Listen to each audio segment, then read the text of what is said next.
The August heat pressed against the windows of Westridge High School like an unwelcome guest, making the air conditioning work overtime in the main hallway. Reese Holloway adjusted the straps of her worn backpack and kept her eyes on the scuffed linoleum tiles as she navigated through the river of students flowing toward their first period classes. She'd learned long ago that invisibility was a survival skill. Shoulders slightly hunched, head down, moving with the current rather than against it. She was small, maybe 5'3" in her sneakers, with a slight build that made her look younger than she was. Her dark hair hung straight past her shoulders, usually falling forward to hide her face. Today she wore an oversized flannel shirt over a faded band t-shirt and jeans that had seen better days. Everything about her presentation screamed, "Don't notice me." Westridge High sat in the heart of Riverside, Ohio, a mid-sized town where Friday night football games drew bigger crowds than church services. The school itself was a sprawling brick building from the 1970s, recently renovated with new gymnasium and cafeteria additions, but still maintaining that institutional feel. Fluorescent lights, rows of dented lockers, and walls painted in supposedly motivating shades of blue and grey. The student body numbered around 1,800, large enough to get lost in if you knew how. Reese had transferred here 3 weeks into the current semester, which put her at a disadvantage socially. The friend groups had already solidified, the hierarchies established. She'd come from Portland with her aunt after her mother's death 6 months ago, an aneurysm, sudden and brutal. The move had been necessary. Her aunt was her only family, and Reese couldn't afford to live alone. Not that she'd told anyone here that story. She kept to herself, attended classes, and tried not to draw attention. The bell rang for first period, and Reese slipped into her seat in AP English, near the back corner. Mrs. Patterson was already writing discussion questions on the whiteboard about The Great Gatsby. Reese opened her notebook and began copying them down, her handwriting small and precise. "Nice shirt," a voice whispered behind her, dripping with sarcasm. "Is that from this decade?" Reese didn't turn around. She recognized the voice. Ashley Morrison, one of the popular crowd. Reese kept writing, letting the comment bounce off her like rain off a windshield. She'd heard worse. The day proceeded in its typical fashion. Second period biology, where she worked alone on lab assignments while everyone else partnered up. Third period world history, where she answered questions when called on but never volunteered. Fourth period calculus, where the equations provided a welcome escape into pure logic. Then came lunch.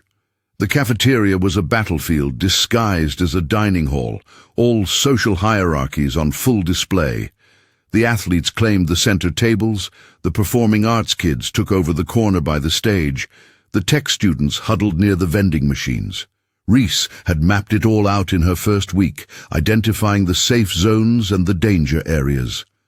She grabbed a tray, the pizza looked least offensive today, and headed toward her usual spot at a half-empty table near the emergency exit. She'd just sat down when she felt it, that prickling sensation of being watched. Reese glanced up. Trent Vaughan was staring at her from 3 tables over. Trent was everything Reese wasn't. Tall, broad-shouldered, confident to the point of arrogance. He was the starting quarterback for the Westridge Wildcats, son of Richard Vaughan, who owned half the car dealerships in the county.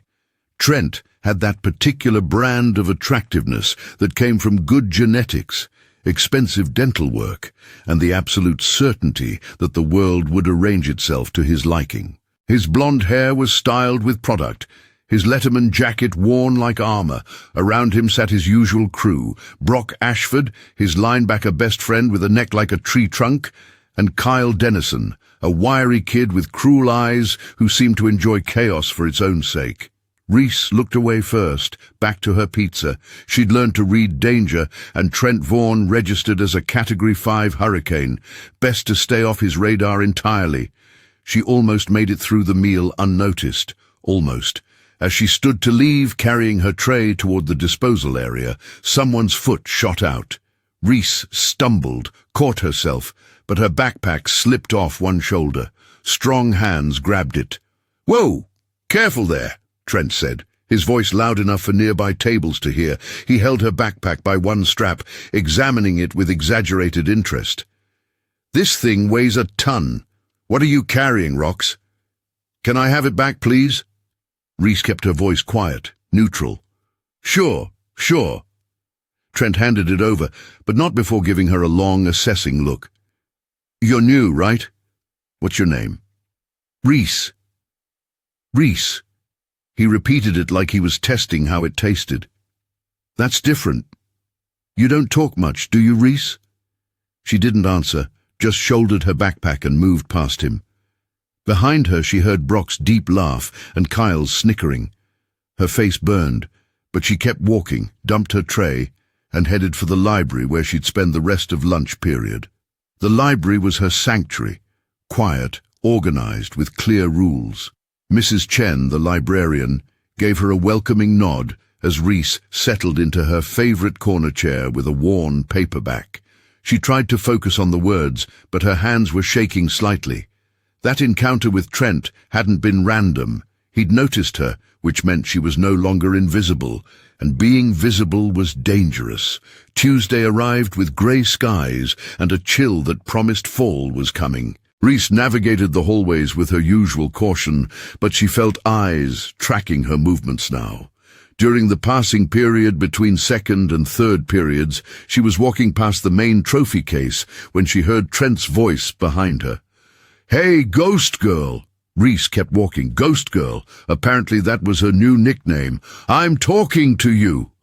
His voice was louder now, more insistent. Several students slowed, sensing drama. Reese stopped, turned. Trent was approaching with Brock and Kyle, flanking him like backup dancers.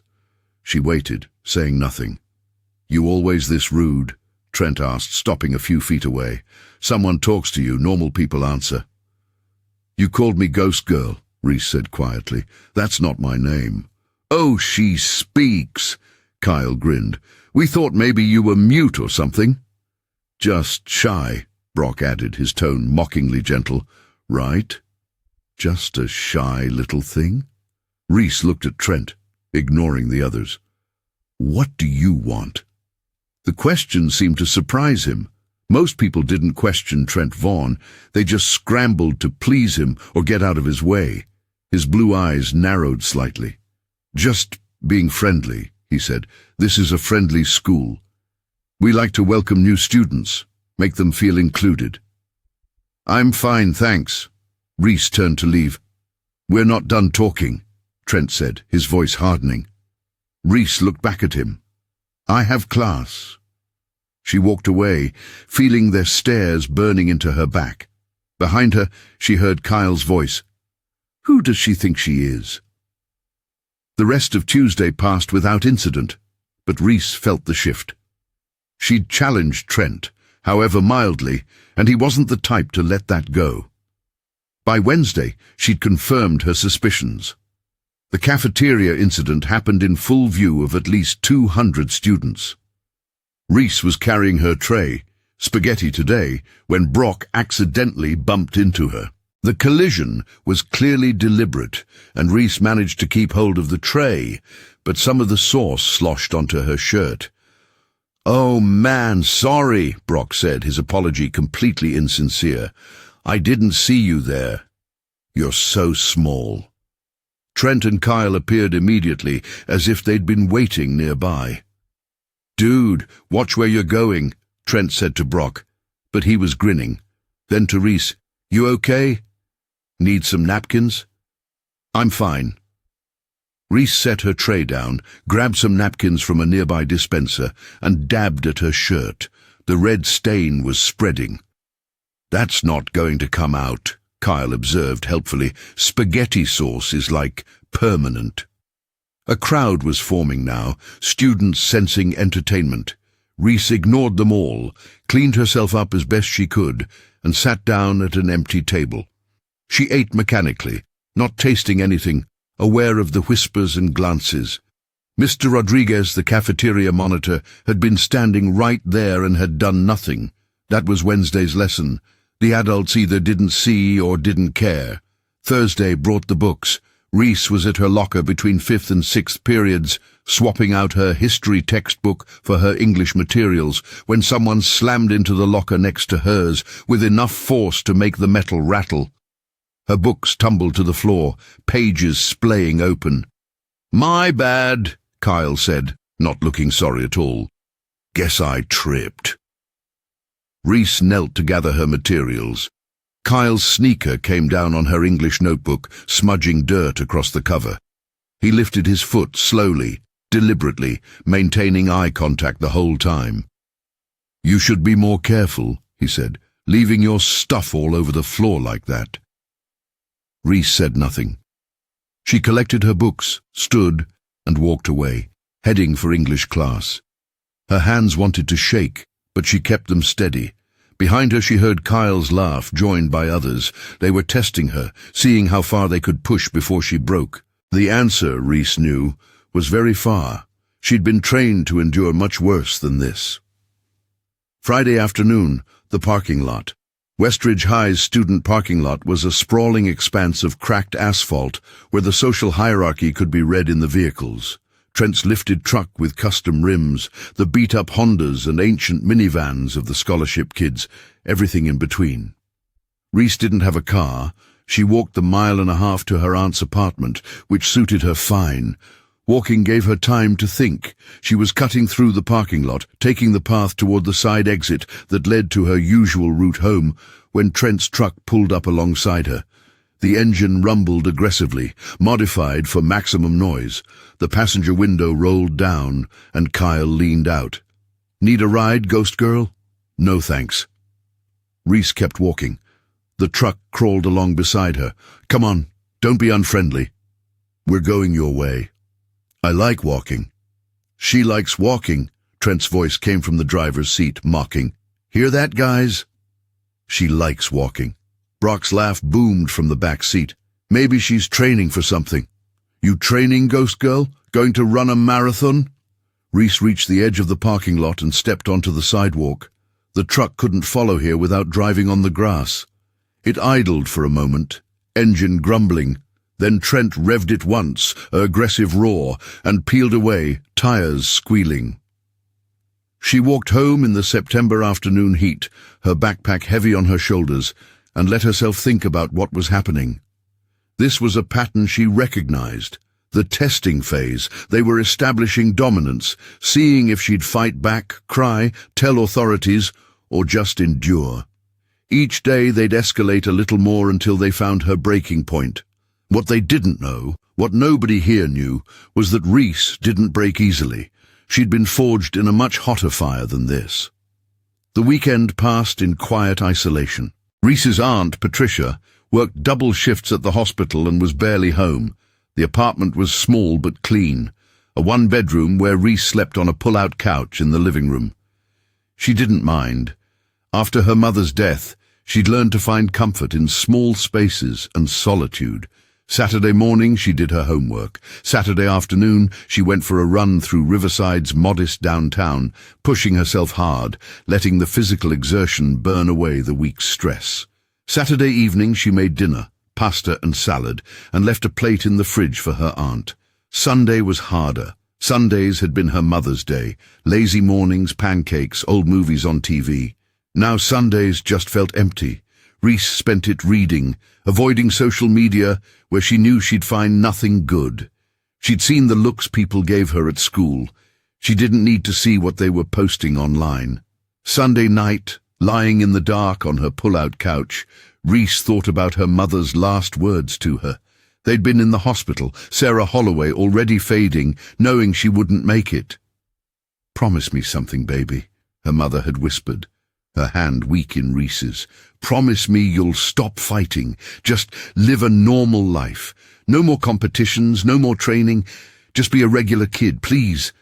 "Mom, promise me." Her mother's eyes had been desperate. "I don't want you to end up like your father." "Please, Reese, promise." So she'd promised. And Sarah Holloway had died that night, taking with her all the explanations Reese had never gotten about why her father's path had been so terrible. What exactly had happened to him? All Reese knew was that he'd been a fighter, professional, accomplished, and that somehow it had destroyed him and eventually killed him when she was too young to remember. Her mother had spent years trying to erase that legacy, but Reese had sought it out anyway. Found a gym in Portland when she was 12, told them she wanted to learn self-defense. The coach, a grizzled ex-Marine named Torres, had recognized something in her, natural talent maybe, or genetic predisposition, and had trained her seriously. Brazilian jiu-jitsu primarily, supplemented with Muay Thai and boxing. By the time her mother got sick, Reese had been competing in regional tournaments, winning more often than not, being scouted for nationals. Then came the diagnosis, the rapid decline, the promise. Reese had walked away from all of it, moved to Ohio with her aunt, started over, buried that part of herself deep where no one could find it. But muscle memory didn't forget. 6 years of training didn't just evaporate. Her body still moved in certain ways, still evaluated threats automatically, still calculated angles and leverage and force vectors without conscious thought. She just refused to act on any of it, even when every instinct screamed at her to fight back.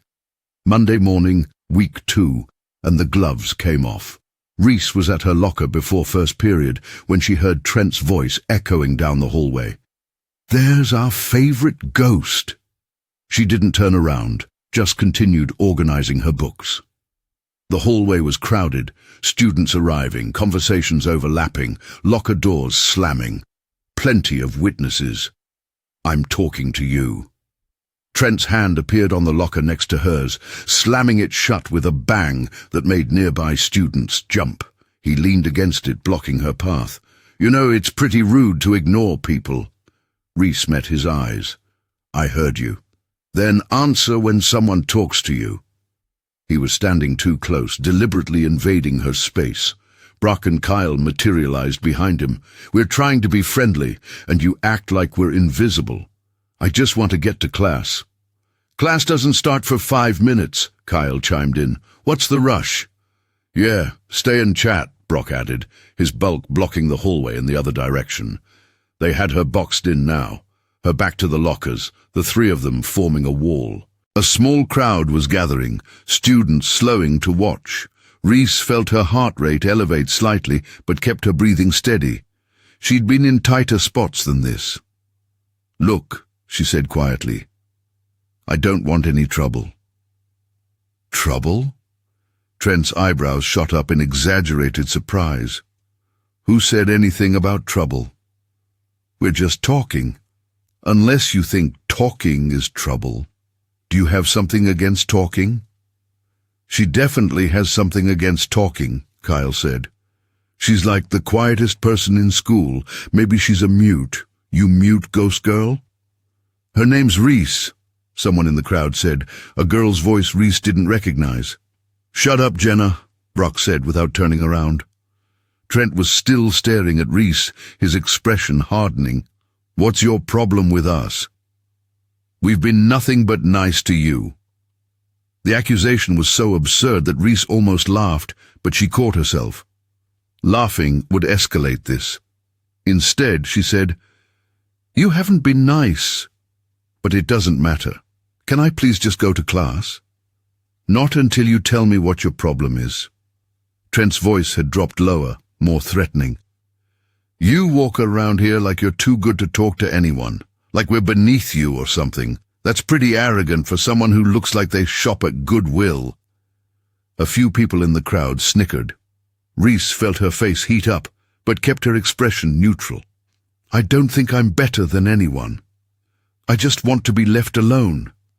"Well, that's not how it works here," Trent said. "You don't get to just ignore people.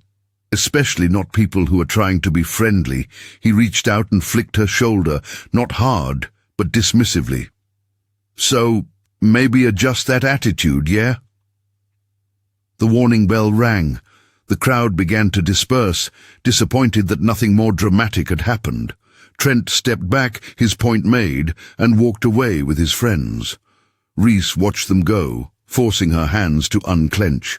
She'd felt it just then, the old reflex. When Trent had flicked her shoulder, her body had wanted to respond, to trap his wrist, to apply pressure, to control the situation. But she'd overridden it, stayed still, let it happen. Keep your promise, she told herself. Don't fight. Tuesday's cafeteria incident was worse. Reese had grabbed her lunch, a sandwich and an apple today, and was navigating toward her usual table when it happened. She didn't see exactly who did it, but suddenly Kyle was falling toward her, his foot apparently catching on something, his whole body momentum carrying him forward. His lunch tray went flying. Chicken nuggets, French fries, and a chocolate milkshake hit Reese like a food grenade. The cold milkshake soaked through her shirt and jeans, the fries scattered across the floor, and a nugget actually bounced off her forehead before falling to the ground. The cafeteria erupted in laughter. Reese stood there, dripping, as Kyle scrambled to his feet. "Oh my God, I'm so sorry," he said, his voice loud and theatrical. "I totally tripped." "Are you okay?" She didn't answer. She couldn't trust her voice right now. The laughter was still rolling through the cafeteria like a wave, students standing up to get a better view, phones appearing to capture the moment. "That's so much food," Brock's voice carried across the room. "Someone get her a towel." "She looks like a chocolate fountain exploded," another voice added to more laughter. Mr. Rodriguez was there now, surveying the mess. All right, show's over. Kyle, that was careless. Both of you go get cleaned up. Someone get the mop." "I really am sorry," Kyle said again, his eyes meeting Reese's with barely concealed glee. "Total accident." Reese walked toward the bathroom, shoes squelching, aware of every stare.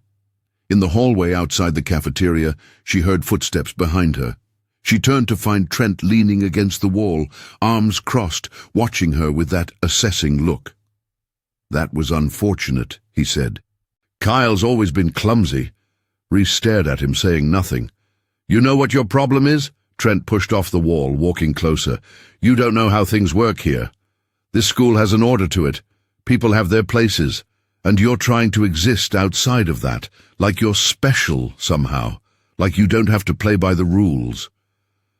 "I just want to eat lunch and go to class," Reese said, her voice tight. "Yeah, but you want to do it on your terms, acting all superior, not talking to anyone, judging us with those quiet little looks." He was close now, speaking softly enough that only she could hear. "That's not going to work. You either get with the program, be friendly, show some respect, or things are going to keep being difficult for you, understand?" Reese understood perfectly. He was establishing dominance, demanding submission. She'd seen this pattern before, in the gym, on the mats, in the ring. Bullies needed to control their environment, needed to see fear in their victims' eyes. Trent Vaughan was no different than 100 others she'd encountered. The difference was she usually could fight back, usually was allowed to. "I understand," she said quietly. "Good." Trent smiled, satisfied. "Get cleaned up. You smell like dairy." He walked away, leaving Reese standing in the hallway, covered in food, shaking not from fear but from the effort of staying still. In the bathroom, she cleaned herself as best she could with paper towels and hand soap. Her shirt was ruined. Her jeans were dry but smelled terrible. She stayed in there until the lunch period ended, then went directly to the nurse's office and asked to go home sick. The nurse, Mrs. Keller, took one look at her chocolate-stained shirt and sad eyes and signed the release without questions. Reese walked home through the October afternoon, her backpack heavy, her clothes damp and smelly, and thought about promises and how much they cost to keep. Wednesday was the hallway humiliation. Between third and fourth periods, in the main corridor near the trophy cases, it happened. Reese was walking to calculus when someone grabbed her backpack from behind. She stumbled backward as the straps dug into her shoulders, then felt the pack being unzipped. What the hell? She spun around to find Kyle with his hand in her backpack, pulling out her things. Notebooks hit the floor, pens scattered, her calculator bounced off someone's shoe. "Just checking what Ghost Girl carries around," Kyle announced to the gathering crowd. He held up her English notebook, flipping through it. "Ooh, look at this. She takes really neat notes. Like, really neat. Are you OCD or something?" Trent appeared because of course he did, with Brock right behind.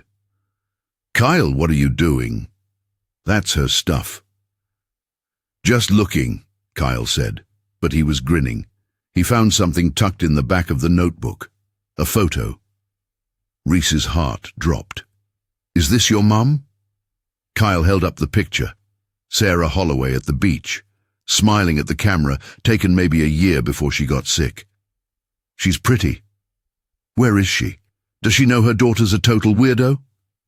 "Give it back." Reese's voice was harder now, controlled but edged with something sharp. "Touchy," Kyle said, but something in her tone made him hesitate. At least a dozen students had phones out recording. This would be all over social media within the hour. Reese Holloway's stuff scattered across the floor, her backpack violated, her private photo displayed for entertainment. "Dude, give it back," Trent said, playing the reasonable one. "That's too far." Kyle tossed the photo at Reese's feet. She knelt to pick it up along with her scattered belongings, aware of the cameras, the whispers, the laughter. Someone had stepped on her calculator. The screen was cracked. Her notebooks were bent, pages torn. No teachers intervened.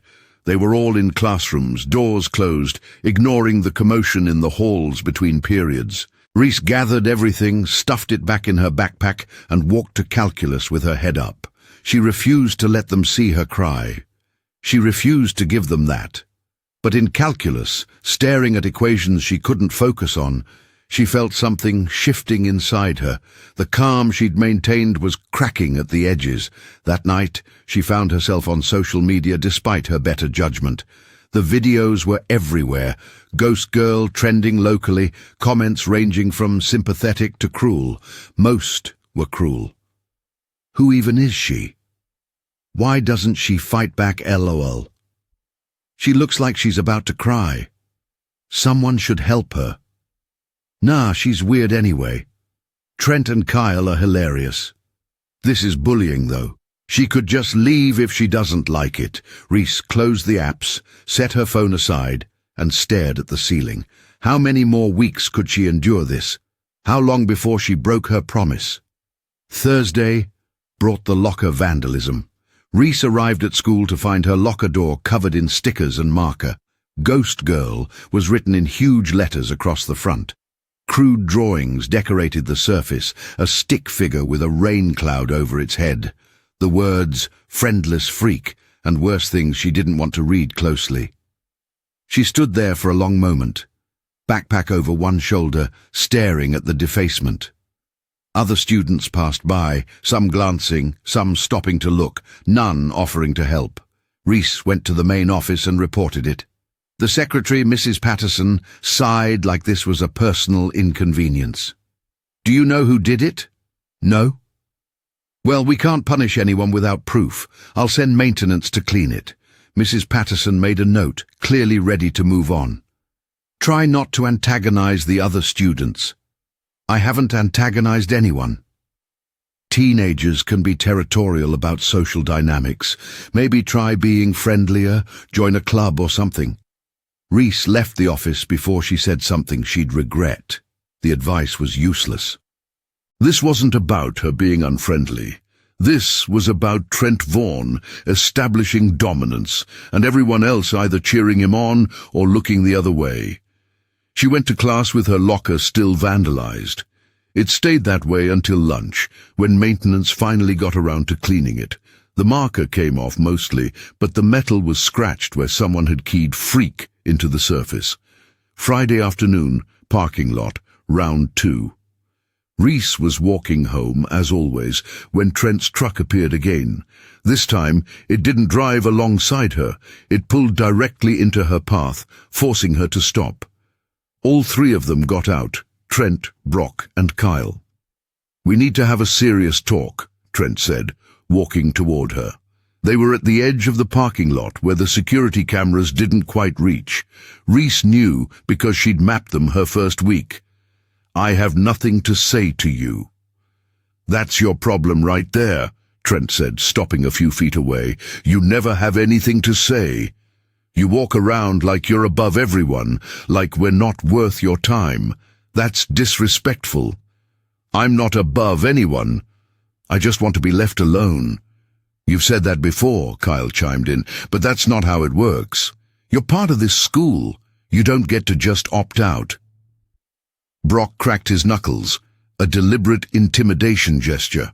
"You need to learn some respect." Reese looked at each of them, calculating distances, weights, reach advantages, old habits. "What do you want from me?" "An apology would be nice," Trent said, "for being such a stuck-up bitch all the time." "I haven't done anything to apologize for." Trent's jaw tightened. "See, that right there? That attitude. You really think you're better than us, don't you?" "No. I think you're insecure bullies who need to hurt other people to feel important." The words came out before Reese could stop them, sharp and clean and absolutely reckless. The air seemed to freeze. Trent's face went red, then pale. Kyle's eyes widened. Brock stepped forward, hands curling into fists. "What did you just say?" Trent's voice was dangerously quiet. Reese's fight-or-flight response kicked in, flooding her system with adrenaline. Her body wanted to shift into a fighting stance, wanted to prepare for the attack she knew was coming, but she forced herself to stay still, hands at her sides, non-threatening. "I'm going home now," she said, and started walking. "We're not done here." Trent grabbed her shoulder, spinning her around, and there it was, contact, his hand on her shoulder, grip tight, aggressive.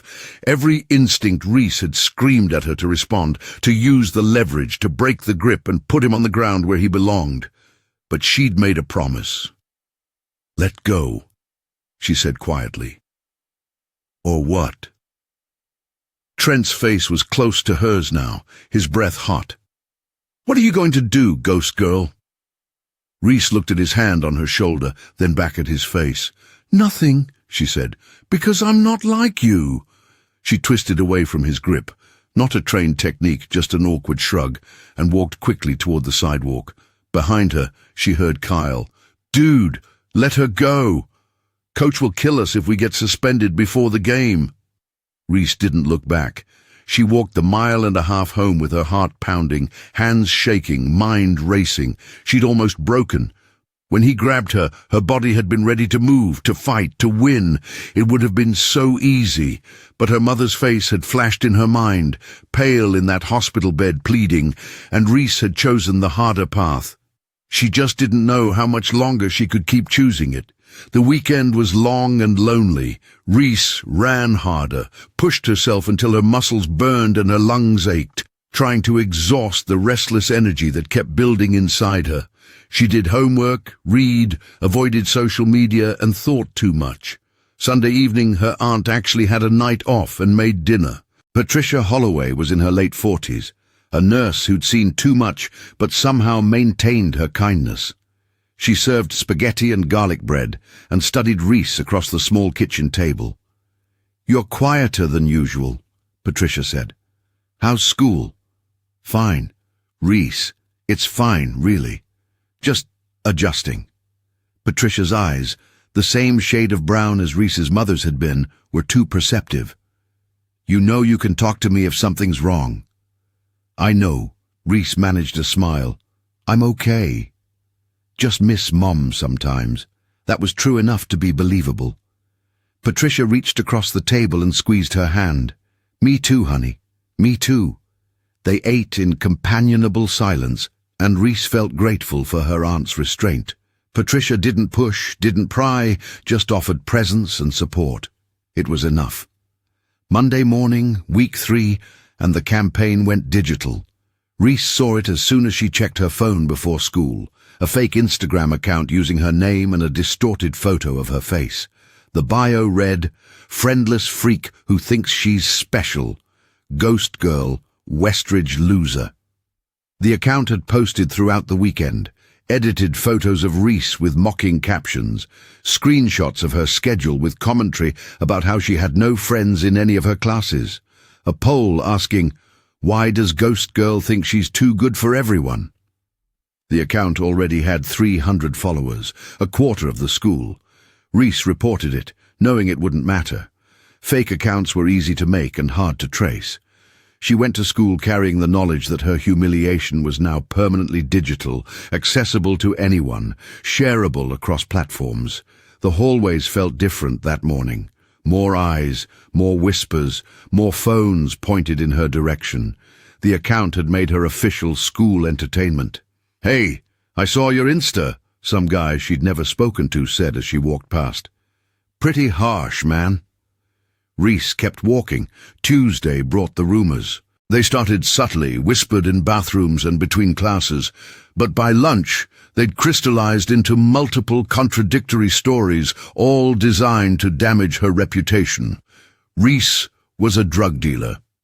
Reese had gotten expelled from her last school for attacking a teacher. Reese's mother was in prison. Reese had a secret boyfriend and sent explicit photos. Reese was a pathological liar. Reese had threatened to shoot up the school. None of it was true, but truth didn't matter. Rumors had momentum and malice. By the end of the day, students she'd never met were looking at her with suspicion or disgust.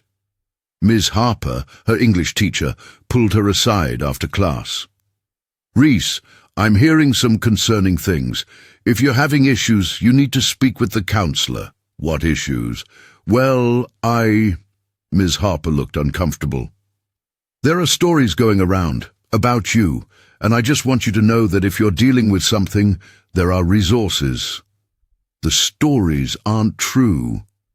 Okay, good. But if you need someone to talk to, I'm fine." Reese left before the conversation could continue. The adults heard the rumors too, she realized, and instead of shutting them down or investigating their source, they were treating Reese like she was the problem. Wednesday was the classroom incident. Fourth period calculus, Mr. Stevens stepped out to take a phone call in the hallway. He'd barely been gone 30 seconds when Trent turned around in his seat 2 rows ahead of Reese. "So, Ghost Girl," he said, loud enough for everyone to hear, "which of the rumors are true?" The class went quiet, all eyes on her. Reese kept her pencil moving, solving the equation in front of her, ignoring him. "Come on, don't be shy. Did you really attack a teacher at your old school?" "Leave her alone, Trent," someone said. Jenna again, the girl who'd defended her in the hallway. "I'm just asking questions," Trent said innocently. "Public service, really. We should know if we're sharing a classroom with someone dangerous." "You're the only dangerous person here," Reese said quietly, not looking up from her work. The class collectively inhaled. Trent's expression darkened. "What was that?" "You heard me." "I don't think I did. See, I thought you just called me dangerous, which would be pretty stupid considering I've never done anything to you except try to be friendly." Reese finally looked up, met his eyes. "You've vandalized my locker, spread lies about me, and had your friends assault me with food. That's not friendly." "Assault?" Trent laughed, but it sounded forced. "Kyle tripped. The locker thing had nothing to do with me. And rumors? People talk. That's not my fault." "You're a liar," Reese said, her voice still quiet but absolutely clear. "And a coward who needs his friends to do his dirty work." The classroom exploded in shocked whispers. Kyle, who sat near Trent, stood up. "Who do you think you are?" "Sit down, Kyle," Jenna said. "She can't talk to us like that," Brock added from the back. "Why not?" Reese asked, standing up now too. "You've been talking to me like that for weeks. Or is it only bullying when you're the one doing it?" Mr. Stevens walked back in. "What's going on here? Why is everyone standing?" The moment broke. Students sat down, became suddenly fascinated with their work. Mr. Stevens looked between Trent and Reese, clearly sensing tension but not understanding its source. "Nothing, Mr. Stevens," Trent said smoothly. just a discussion. Well, discuss mathematics next time. Everyone back to work. Reese sat down, her heart pounding. She'd just broken her own rule about staying invisible. She'd confronted them publicly, challenged their narrative. It felt good for about 30 seconds. Then she realized what she'd done. She'd escalated this from harassment to open conflict, and she couldn't follow through with actual resistance. She'd promised not to fight, which meant she just made herself an even bigger target. The bathroom confrontation happened Thursday afternoon, right after sixth period. Reese was washing her hands when they walked in. Not Trent and his friends, but a group of girls she barely knew. Ashley Morrison led them, the same girl who'd mocked her clothes that first week. "We need to talk to you," Ashley said, crossing her arms. Her three friends fanned out, blocking the exit. "About how you've been treating people." Reese dried her hands, calculating. 4 of them, 1 exit, all physically bigger than her. "I haven't treated anyone anyway. That's the problem. You walk around like you're too good to talk to anyone. You're rude to Trent when he's just trying to be nice, and now you're spreading lies, calling him a bully." Ashley's face was flushed with righteous anger. "That's not okay. He is a bully. He's the quarterback. He's popular because he's nice to people, because he's fun, because he's a leader. You're just jealous because nobody likes you." "I don't want to be liked by anyone here," Reese said honestly. "That's obvious." One of Ashley's friends, a tall blonde in a cheerleader uniform, stepped closer. "You're not better than us, just because you're all quiet and mysterious. It's actually pretty pathetic. I never said I was better than anyone. You don't have to say it. It's in the way you act. And you know what? You're making things weird for everyone." Ashley moved to block Reese's path to the door. "So here's what's going to happen. You're going to apologize to Trent, publicly, in the cafeteria tomorrow. You're going to admit you've been a bitch and that he never did anything wrong." Reese stared at her. "No. Excuse me.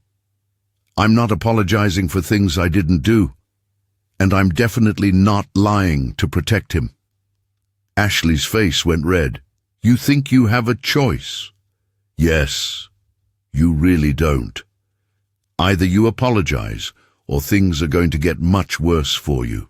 We're not talking about little pranks anymore. We're talking about making your life hell. You're already doing that," Reese pointed out. The blonde cheerleader suddenly grabbed Reese's backpack and dumped it on the bathroom floor. Books, papers, pens scattered across the wet tiles. "Oops." Reese looked at the mess, then back at the 4 girls. Every muscle in her body was coiled, ready.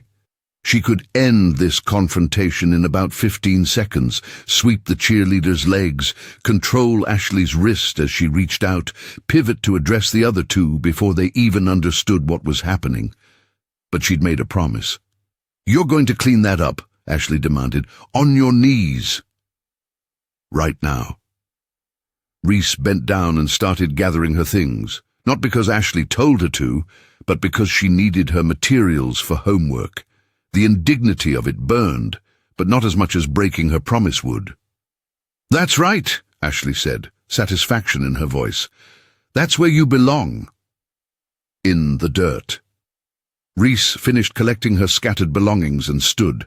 She looked each girl in the eye, one by one, memorizing their faces. "You're right," she said quietly. "I'm not better than you. But I'm not worse either. And someday you'll realize that what you're doing right now is something you'll be ashamed of for the rest of your life." She walked past them, shoulder-brushing Ashley's hard enough to move her aside, and left the bathroom. Behind her she heard, "She's so weird." Friday brought a new twist, Trent's recruitment campaign. He'd apparently decided that isolated harassment wasn't enough. Now he wanted an army. Reese first noticed it at lunch, when she saw Trent talking to various groups, pointing toward her table, laughing. By the end of the period, at least 10 more students had joined his cause, approaching her in the hallways with casual insults or accidental bumps. "Move, ghost girl," someone said, shoving past her between classes. "Why are you even here?" another asked loudly in the library. In the parking lot after school, a group of sophomore boys threw pebbles at her, laughing when she walked faster. "Run, ghost girl! Run!" Trent was building a mob mentality. Safety in numbers, diffusion of responsibility. No single person was doing anything too terrible, so no single person felt guilty. But collectively, they were creating an atmosphere of hostility wherever Reese went. She made it home that Friday afternoon and locked herself in the bathroom. She looked at her reflection in the mirror, pale face, dark circles under her eyes, hair that needed washing, wearing clothes that had been donated because she couldn't afford new ones after the move. Ghost girl. Maybe they were right. Maybe she was just a ghost, trying to exist in a world that didn't want her. Her phone buzzed. Another notification from the fake Instagram account, which had now posted a "Where's Ghost Girl?" game, encouraging people to take photos if they spotted her and tagged the account. She was being hunted for entertainment. Reese sat on the edge of the bathtub and put her head in her hands. She'd endured 3 weeks of escalating abuse. She'd kept her promise, stayed peaceful, refused to fight back. And what had it earned her? Nothing. It was getting worse. How much longer could she last? Week 4 began with something unexpected. Kindness. Monday morning, Reese was sitting in the library during lunch, her new routine since the cafeteria had become too hostile, when someone sat down across from her. She looked up, ready to defend herself, and found a guy she'd never spoken to before. He was tall, maybe 6 feet, with dark brown hair that curled slightly at the ends and green eyes behind wire-rimmed glasses. He wore a button-down shirt and jeans and carried a worn paperback copy of Dune. "This seat taken?" he asked, even though he was already sitting. "Apparently not," Reese said warily. "I'm Griffin Mercer." He set his book down and extended his hand formally, like they were at a business meeting. Reese looked at his hand, then his face, trying to understand the angle. "What do you want?" "To sit here and eat lunch. Maybe have a conversation. Novel concept, I know." His voice had a slightly sarcastic edge, but not a mean one. "You're Reese, right? The girl everyone won't shut up about, I guess." "Well, I figured anyone that controversial must be interesting. Plus, you're reading Ursula K. Le Guin." He nodded at the book on her table, The Left Hand of Darkness. "Anyone with taste that good deserves at least one person who isn't an asshole." Despite herself, Reese almost smiled. "Everyone else is an asshole. Oh, 90% minimum. This school is a wasteland of mediocre minds and even worse personalities. Present company accepted, obviously." Griffin pulled out his lunch, a sandwich that looked homemade, much better quality than cafeteria fare. "So, are you going to tell me why Trent Vaughan has declared war on you, or is that classified?" "I didn't do anything. He just decided I was an acceptable target. That tracks. Trent's whole personality is peak in high school. He needs to dominate someone to feel alive." Griffin took a bite of his sandwich, chewed thoughtfully. "For what it's worth, most people think what he's doing is shit. They just won't say it out loud because they're cowards." "Are you saying it out loud?" "I just did. And I'll keep saying it. I don't like bullies, and I especially don't like when everyone else just watches." Reese studied him, still suspicious. "Why are you talking to me?" "Because I wanted to. Because you looked lonely. Because I actually believe in, basic human decency." Griffin shrugged. "Also, I've been there. Not here. I transferred last year from California, but at my old school. Different circumstances, same basic dynamics. I know what it's like to be the target." "What happened?" "Eventually, I fought back. Not physically. I'm more of a weaponize the school newspaper type, but I made enough noise that the administration had to actually do something." He met her eyes. "You're handling it differently. Just taking it. That's either incredibly strong or incredibly stupid, and I haven't figured out which yet. Maybe both, Reese admitted. Griffin grinned. I like that answer. So, Le Guin, thoughts on gender as a social construct in Gathenian society? And just like that, they fell into conversation.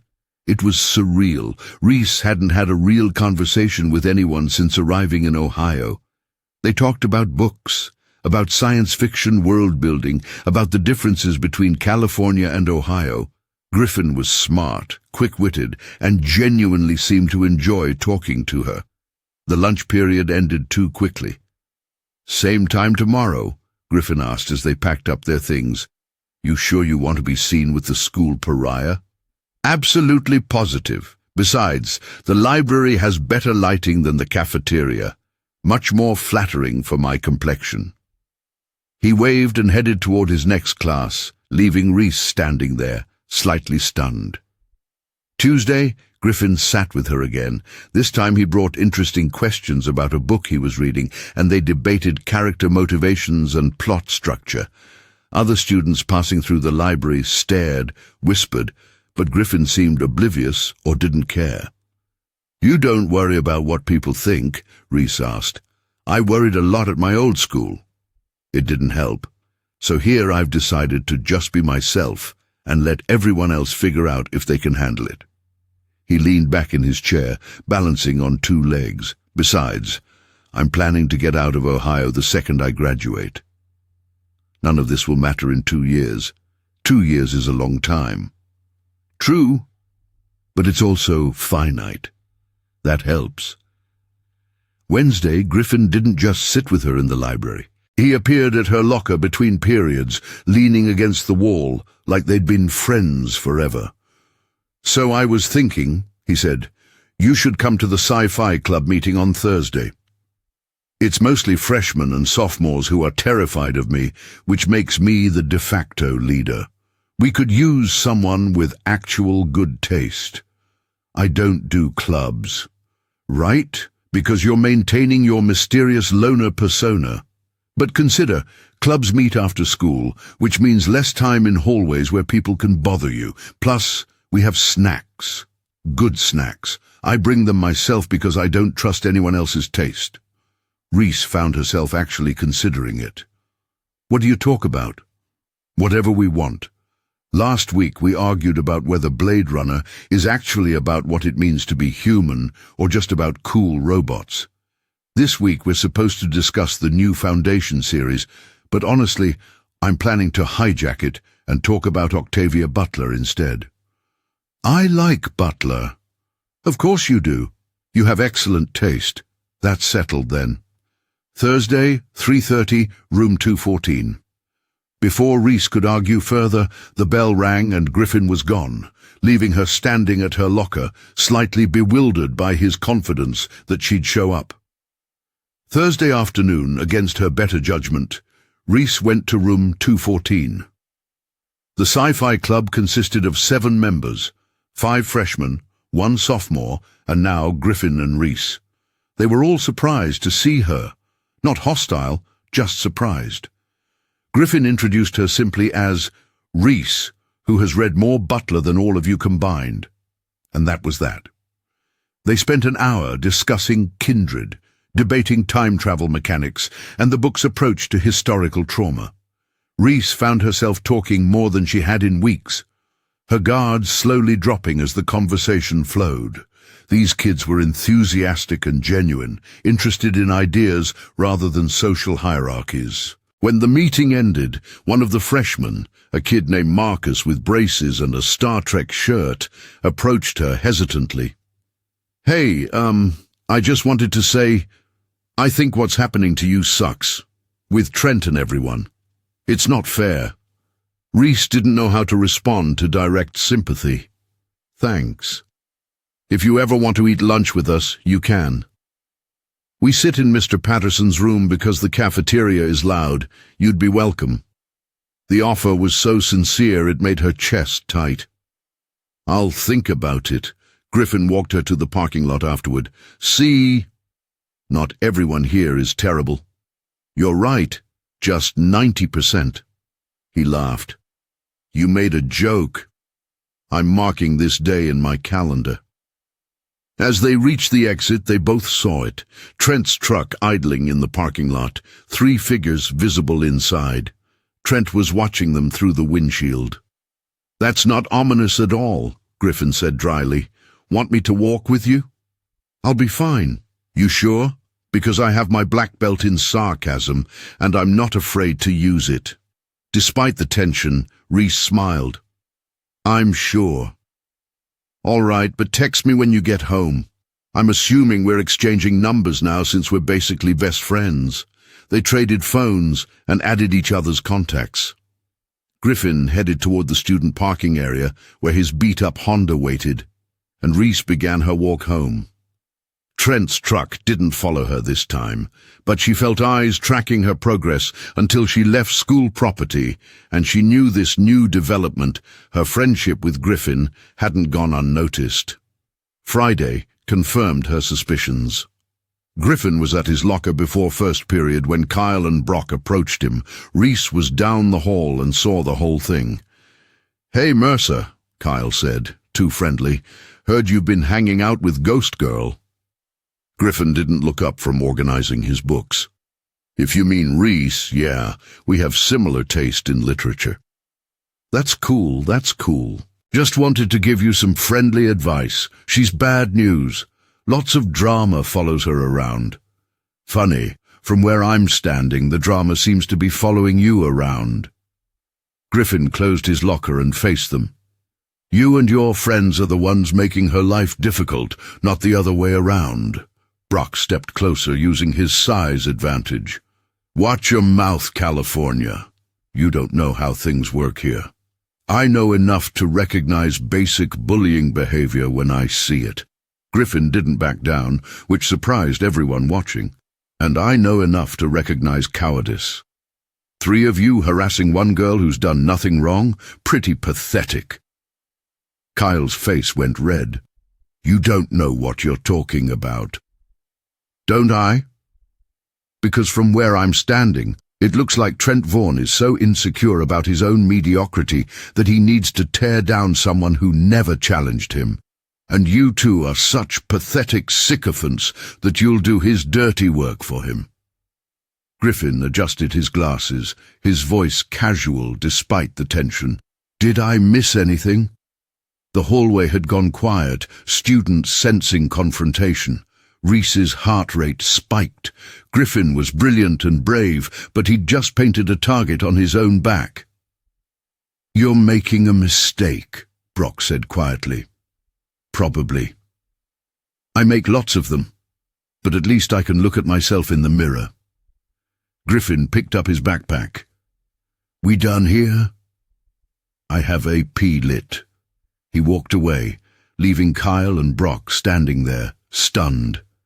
As he passed Reese, he caught her eye and winked. She wanted to warn him, to tell him he'd just made things exponentially worse for both of them, but part of her was also grateful. For the first time since arriving in Ohio, someone had stood up for her publicly. At lunch, they sat together in the library again. This time, though, the mood was different. You didn't have to do that, Reese said. Do what? Confront them. Defend me. Griffin shrugged. Yes, I did. Because if I didn't, I'd be just like everyone else, and I have higher standards for myself than that. They're going to come after you now. Let them try. I'm not scared of people whose entire personality is peaked in high school. Besides, I have secret weapons. Like what? My devastating wit, my charm, and... He pulled out his phone and showed her a voice recording app. I record everything now. Call it a survival mechanism from California. You'd be amazed what happens when bullies realize their behavior is being documented. Reese stared at the app. That's actually smart. I have my moments. His expression grew serious. Look, I know you're trying to handle this your own way, and I respect that. But you don't have to do it alone anymore, okay? Whatever happens, you've got backup now. That simple statement, you've got backup, nearly undid her. Reese blinked hard against unexpected tears. Thanks. Don't thank me yet. I'm probably going to make things worse before they get better. It's kind of my specialty. He wasn't wrong. That afternoon, social media exploded. Someone had created a new hashtag, Ghost Girl and Nerd. Photos of Reese and Griffin together in the library, walking through hallways, talking at lockers. The captions mocked them both, calling them perfect for each other since nobody else wants them, speculating about a relationship, making cruel jokes. The fake Instagram account posted a poll, Are Ghost Girl and the California Nerd dating? By Friday evening, it had gotten over 400 votes. The weekend felt different from the previous ones. Instead of isolated misery, Reese spent Saturday texting back and forth with Griffin. They shared book recommendations, complained about homework, and avoided directly discussing the social media attacks, even though both were aware of them. Sunday afternoon, Griffin suggested meeting at Riverside's small downtown coffee shop. Reese hesitated. Being seen together outside of school would fuel more rumors, but eventually agreed.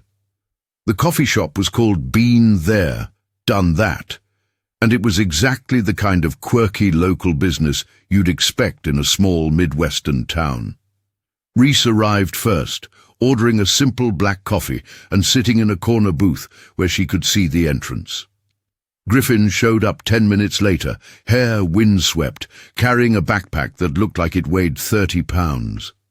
He slid into the seat across from her and immediately pulled out a book. Okay, you have to read this, he said, pushing The Dispossessed across the table. It's Le Guin, obviously, and it's about anarchism and capitalism and utopian societies, and it's going to blow your mind. You're lending me a book? I'm lending you several books. I have a whole lending library situation going on. He pulled out two more, Parable of the Sower and The Fifth Season. These are mandatory reading for existing in my friend circle. Is that what we are? Friends? Griffin looked at her seriously. Yeah, I think so.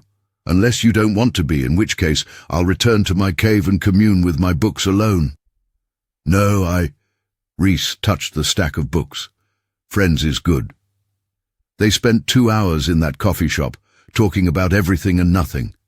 Griffin told her about California, about his parents' divorce and his mum's decision to move to Ohio for a job, about how he'd been bullied at his old school for being too smart, too weird, too different. It got bad, he admitted. Really bad. To the point where I didn't want to go to school anymore. My mum found me having a panic attack in the bathroom one morning, and that's when she decided we were leaving. Fresh start and all that. Did it help? The fresh start? Yes and no. I'm not being actively bullied here, well, until last week anyway, but I'm also not really happy. I'm just existing, waiting to graduate and get out. He looked at her. What about you? What are you running from? Reese considered how much to tell him. My mom died, cancer. I promised her I'd try to have a normal life, move forward, be regular. How's that going? Terribly, as you've noticed. Griffin smiled sadly. Normal is overrated anyway. Regular is boring. Why would anyone want to be those things? Because being different hurts, Reese said quietly. Yeah, it does. He reached across the table and briefly squeezed her hand. But at least now you're not different alone. They walked back through downtown together as the sun set, talking about books and futures and all the places they wanted to go when they finally escaped Ohio. When they parted ways, Griffin heading to his mum's apartment, Reese to her aunt's, Reese felt something she hadn't felt in months. Hope. Week 5 shattered that hope like glass. Monday morning, the attacks escalated.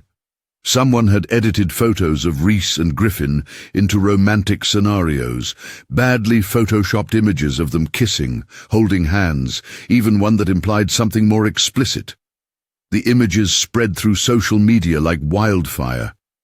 Reese saw them before she even got to school. Her phone buzzed constantly with notifications, people tagging her, commenting, sharing. Some were mocking, some were disgusted, some were openly cruel. At school, the whispers followed her everywhere. "Did you see the photos? They're definitely together. So desperate. No wonder nobody else wanted them." Griffin found her at her locker, his face tight with anger. "You saw?" "Yeah. This is character assassination. It's targeted harassment. We could report it." "To who? The administration that's ignored everything else?" "The police, then. This is potentially revenge porn territory if they doctored the images enough." "It won't help. It'll just make it worse." Griffin looked like he wanted to argue, but the bell rang. "Lunch, library. We'll figure this out." But lunch brought disaster. Reese and Griffin were sitting in their usual library spot when Ashley Morrison appeared with her cheerleader friends. They surrounded the table, blocking exits. "We need you two to leave," Ashley announced. "The library is for studying, not for whatever weird thing you've got going on." "We are studying," Griffin said calmly, gesturing to his textbooks. "You know what I mean. This whole—" Ashley waved her hand dismissively.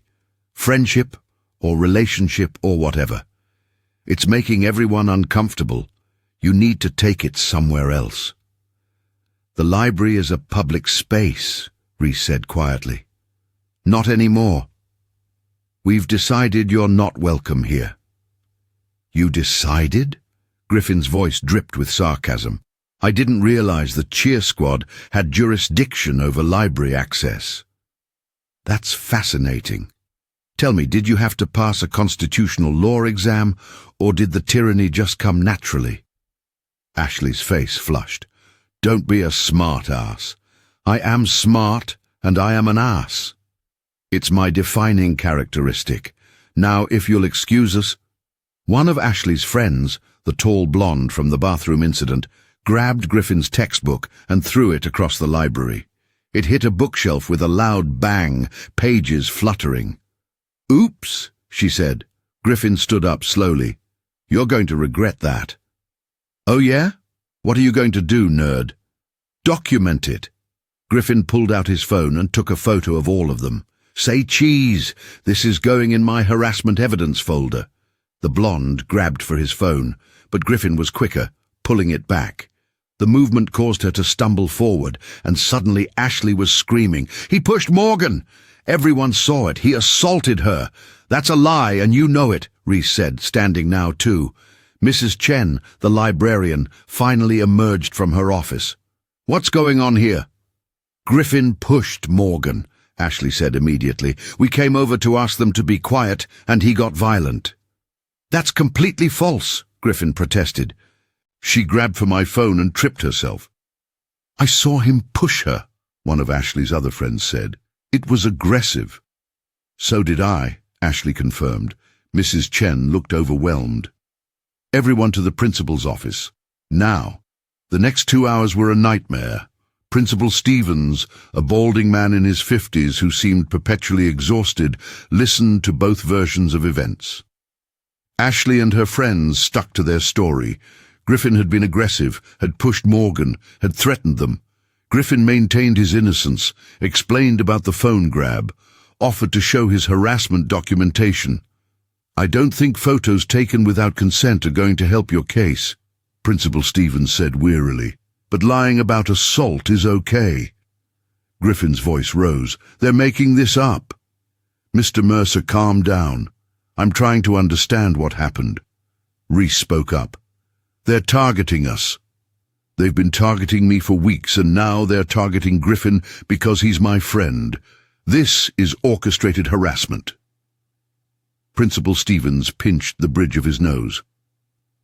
"Ms. Holloway, I've heard concerns about your situation, but making serious accusations against other students requires evidence." "I have evidence!" "The social media accounts, the photos they've doctored, the—" "Social media is outside of school jurisdiction. If you're being cyberbullied, that's a matter for your parents and possibly law enforcement. So you're not going to do anything," Griffin said flatly. I'm going to give everyone here detention for causing a disruption in the library. Beyond that, I strongly suggest you all learn to avoid each other." "That's your solution?" Griffin's voice was incredulous. "They assault us and we all get detention." "No one assaulted anyone, according to Mrs. Chen, who broke up what appeared to be a mutual altercation. Now everyone back to class. Detention Friday afternoon, 3 o'clock. Ashley and her friends left smirking. Griffin and Reese walked out in stunned silence. "That was a farce," Griffin said once they were in the hallway. "An absolute farce. Welcome to my last 5 weeks. This is insane. How are they getting away with this? Because they're popular. Because Trent's dad donates to the school. Because nobody wants to admit there's a problem." Reese leaned against the lockers, exhausted. "I tried to warn you." "Yeah, well, I don't back down from fights, especially unfair ones." Griffin's jaw was set. This isn't over, but things got worse before they got better. Tuesday afternoon, Reese was called out of biology class to the counselor's office. Ms. Rodriguez, the school counselor, was a well-meaning woman who nevertheless looked at Reese with a mixture of pity and concern that made her skin crawl. "Reese, I wanted to check in with you. I've been hearing things, and I'm concerned about your well-being." "I'm fine." "Are you?" "Because multiple staff members have expressed worry. You seem isolated. You've been involved in several incidents, and there are rumors." "The rumors aren't true." "Perhaps not. But where there's smoke, there's often fire. And I noticed you've become close with Griffin Mercer, who also has had some behavioral issues." "Griffin hasn't done anything wrong. He was involved in an altercation yesterday. Which wasn't his fault. Ashley and her friends attacked us." Ms. Rodriguez made a note. "It seems you're developing a pattern of seeing yourself as a victim." "Because I am a victim." The words burst out of Reese before she could stop them. "I've been harassed, threatened, humiliated, and no one has done anything to help. And now you're sitting here suggesting it's somehow my fault? I'm not saying it's your fault, Reese. I'm trying to understand the situation and help you cope with it in healthy ways." "Healthy ways? Like what?" "Just accepting it, letting them win. I'm suggesting that sometimes, when we're going through difficult times, we can perceive threats that aren't really there. And your friendship with Griffin, 2 isolated students bonding over shared grievances, might be reinforcing negative thought patterns." Reese stood up. "I'd like to go back to class. We're not finished." "Yes, we are. Unless you're going to actually help me, actually investigate what's happening, actually hold people accountable, then we're done talking." She walked out, ignoring Ms. Rodriguez's protests. In the hallway, she leaned against the wall and tried to steady her breathing. Even the adults were gaslighting her now, suggesting she was imagining things, that her perceptions were wrong. That afternoon, she found Griffin in the parking lot after school. "They're trying to separate us," she told him. "The counselor basically said, our friendship is unhealthy." Of course they are. Classic abuser tactics: isolate the victim, make them doubt themselves. Griffin was pacing, agitated. "This is exactly what happened at my old school before I left. They make you think you're crazy, that you're the problem. Maybe I am the problem. Don't do that. Don't let them get in your head." He stopped pacing, looked at her directly. "You didn't do anything wrong." "Neither did I. We're just easy targets because we don't fit their social structure." "I'm tired, Griffin." "I know, me too. But we can't give up. That's what they want." Reese wasn't sure she agreed, but she didn't have the energy to argue. Wednesday brought the cafeteria incident that changed everything. Reese had been avoiding the cafeteria, but she'd forgotten her lunch that morning, and the library didn't allow outside food. She had no choice but to brave the gauntlet. She grabbed a tray, pizza again, always pizza, and was scanning for the safest place to sit when she saw Griffin near the front, waving her over to an empty table. She started toward him, navigating between crowded tables, when suddenly Kyle was there, stepping directly into her path. She tried to sidestep, but his foot shot out. Reese stumbled, her tray tilting dangerously. She managed to keep hold of it barely, but in recovering her balance, she bumped into someone behind her. That person's drink, a large soda, went flying, splashing across the floor, and that person was Trent. What the hell? Trent stood up, his shirt stained with cola. The cafeteria went quiet. It was an accident, Reese said immediately. Kyle tripped me. I didn't trip anyone, Kyle said innocently. She's clumsy. You stuck your foot out. Did not. Trent took a step toward Reese. You know what? I've tried to be patient with you. I've tried to be nice, but you just keep causing problems. I didn't. Yes, you did. You spilled my drink. You called me a liar and a bully in front of everyone. You turned Griffin against me. I didn't turn anyone against anyone. You're a toxic person, Trent continued, his voice carrying across the cafeteria. Everyone was watching now, phones out, recording. You spread rumors, you play victim, and you ruin things for everyone around you. Griffin was cool before you got here. Now he's turned into some wannabe hero defending someone who doesn't deserve it. Leave Griffin out of this, Reese said, her voice hardening. Why? You dragged him into it. You made him a target, too. That's on you. Griffin appeared then, walking up beside Reese. I'm right here, Vaughn. And I made my own choices. Nobody dragged me into anything. Trent's attention shifted to Griffin. You sure about that? Because from where I'm standing, you threw away your chance to be normal here just to defend someone everyone knows is a freak. Define normal, Griffin shot back. Because if normal means being like you, shallow, cruel, insecure, then I'm good with being abnormal. The cafeteria erupted in whispers and gasps. Trent's face went dark red. You want to say that again? Sure, you're shallow, your personality has less depth than a puddle, you're cruel, you hurt people for entertainment because you have nothing else interesting about you, and you're deeply insecure, which is why you need constant validation from... Trent shoved Griffin hard. Griffin stumbled back into a table. Stop! Reese shouted. Brock grabbed Griffin's arms from behind, pinning them. You talk too much, California. Kyle moved toward Reese. And you need to learn your place.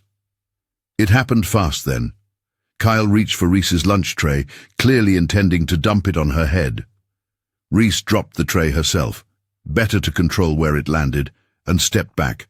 But Kyle kept coming, his hand grabbing her wrist, and Reese's body responded on pure instinct. She rotated her wrist in a small circle, a basic jiu-jitsu grip break, and Kyle's hand came away. She stepped off the center line as he lunged forward, his momentum carrying him past her. He tried to grab her again, and this time Reese performed a textbook arm drag, redirecting his energy and putting him off balance. Kyle stumbled, caught himself, and stared at her. What the... The cafeteria had gone absolutely silent. Everyone had seen that exchange, seen Reese move with a speed and precision that didn't match her quiet girl image. Did you just... Trent started. But then Brock, still holding Griffin, said, She knows how to fight. Griffin, taking advantage of everyone's distraction, stomped hard on Brock's instep. Brock yelped and released him. Griffin immediately moved to stand beside Reese. Yeah, Griffin said, breathing hard. She does, and I'm betting she's a lot better at it than you three combined. So maybe you should back off before you embarrass yourselves. Trent's eyes narrowed, studying Reese with new attention. You've been holding back. I've been trying to avoid this, Reese said, her voice steady despite her racing heart. Trying to avoid what? Showing everyone you're not actually helpless. Trying to avoid fighting. There's a difference. Really? Because it looks like you've been playing us this whole time, acting weak, acting scared, when you could have fought back any time you wanted. Trent's expression shifted from anger to something more calculating. "You made me look like a bully." "You are a bully," Griffin pointed out. "Shut up!" Trent's attention stayed on Reese. "You know what? I want to see what you can really do. Friday, after school, parking lot, just you and me. No more hiding behind your little boyfriend." "He's not my boyfriend," Reese said automatically. "Then you won't mind proving yourself without him." "Friday. Be there, or everyone will know you're a coward." Mr. Rodriguez finally showed up, pushing through the crowd. "What's going on here? Why is there food everywhere?" "Nothing," Trent said smoothly. "Just an accident. Right, Reese?" Reese looked at him, at Brock and Kyle, at Griffin beside her, at the 200 students watching with their phones out. She thought about her promise to her mother about staying peaceful, about having a normal life. But nothing about this was normal, and peace clearly wasn't working. "Friday," she found herself saying. "I'll be there." Trent smiled, triumphant. "Good." Looking forward to it. He walked away, his friends following, the crowd parting for them. The cafeteria slowly returned to its normal chaos, but Reese could feel the shift. Everyone was looking at her differently now. Griffin touched her arm. "Reese, you don't have to." "Yes, I do. It's the only way this ends." "What if you get hurt?" Reese looked at him, and for the first time since arriving in Ohio, she allowed a small smile. "I won't." That night, lying on her pull-out couch, Reese thought about Friday. She thought about her mother's face in the hospital, about the promise she'd made, about the cost of keeping it. She thought about Griffin's friendship, about the kids in the sci-fi club, about having someone who believed in her. She thought about 6 years of training that she'd tried to bury, about muscle memory that never forgot, about skills that were still there, waiting, patient. And she thought about a choice: continue to endure abuse in the name of peace, or stand up for herself, even if it meant breaking a promise. Her mother had wanted her to have a normal life. But maybe, a normal life wasn't possible for someone like her. Maybe she was always going to be different, always going to stand out, always going to face conflict. The question was whether she'd face it as a victim, or as someone who refused to be victimized. Reese picked up her phone and opened a message to Griffin. "I need to tell you something about my past." His response came quickly. "I'm listening." Over the next hour, she typed out the whole story.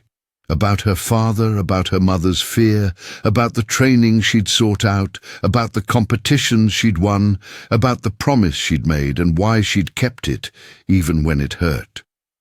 Griffin's response was simple and perfect.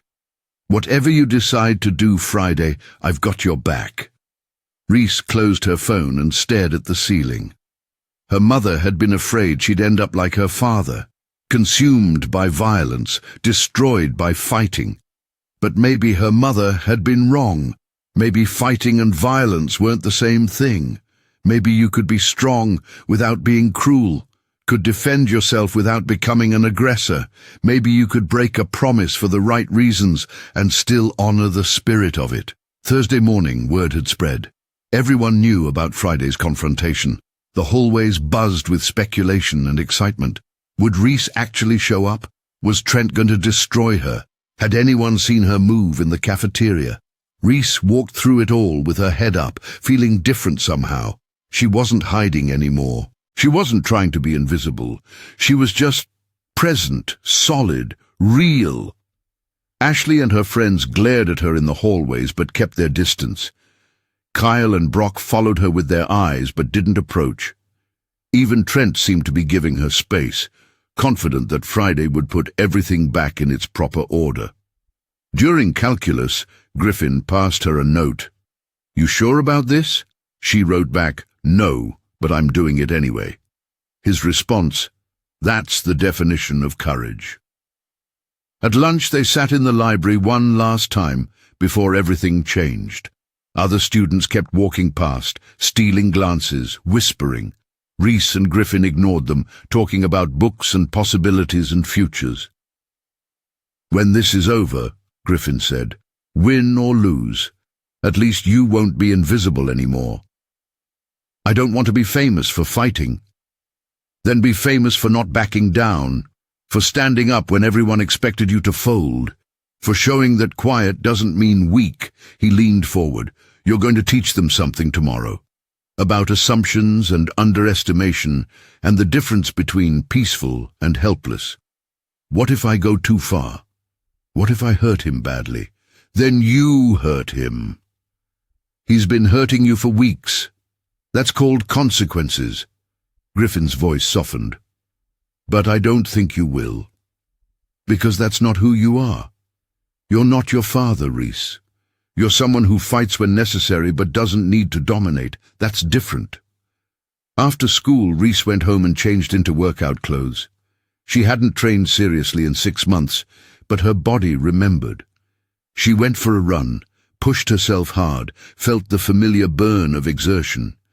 Then she went through forms in her small living room, basic movements, shadow boxing, footwork drills. Her aunt came home during this and watched from the doorway. "I thought you'd stopped fighting." "I did. For a while." "What changed?" Reese considered the question. "Someone reminded me that there's a difference between choosing peace and having peace forced on you, and that sometimes fighting is the only way to establish real peace." Patricia studied her niece, seeing something in her that had been hidden for months. "Your mother was afraid you'd become like your father." "But I knew your father, Reese, and his problem wasn't that he could fight. His problem was that he couldn't stop. He let it consume him, define him, destroy him. I won't let that happen."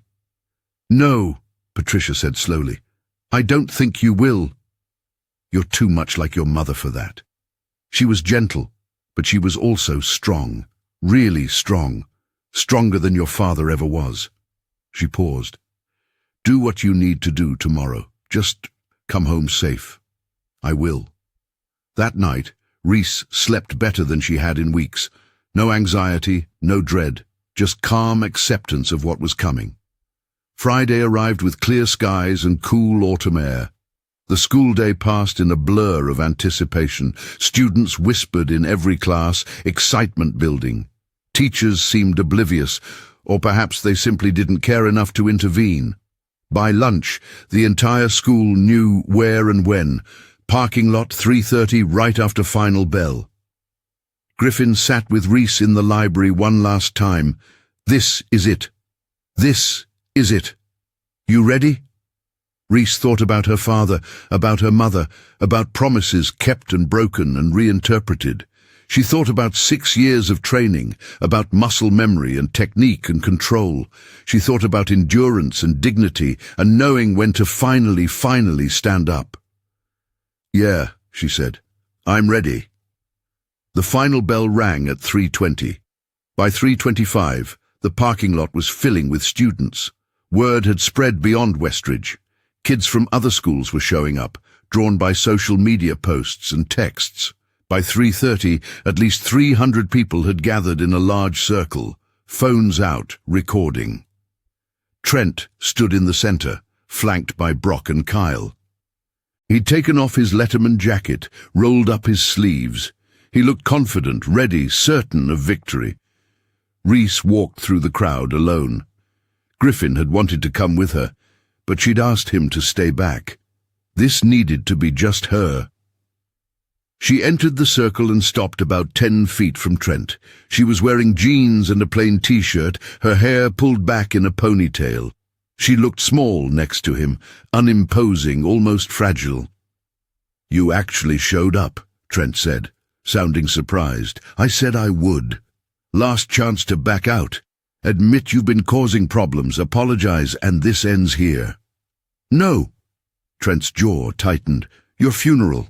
When this is over, everyone's going to see who you really are.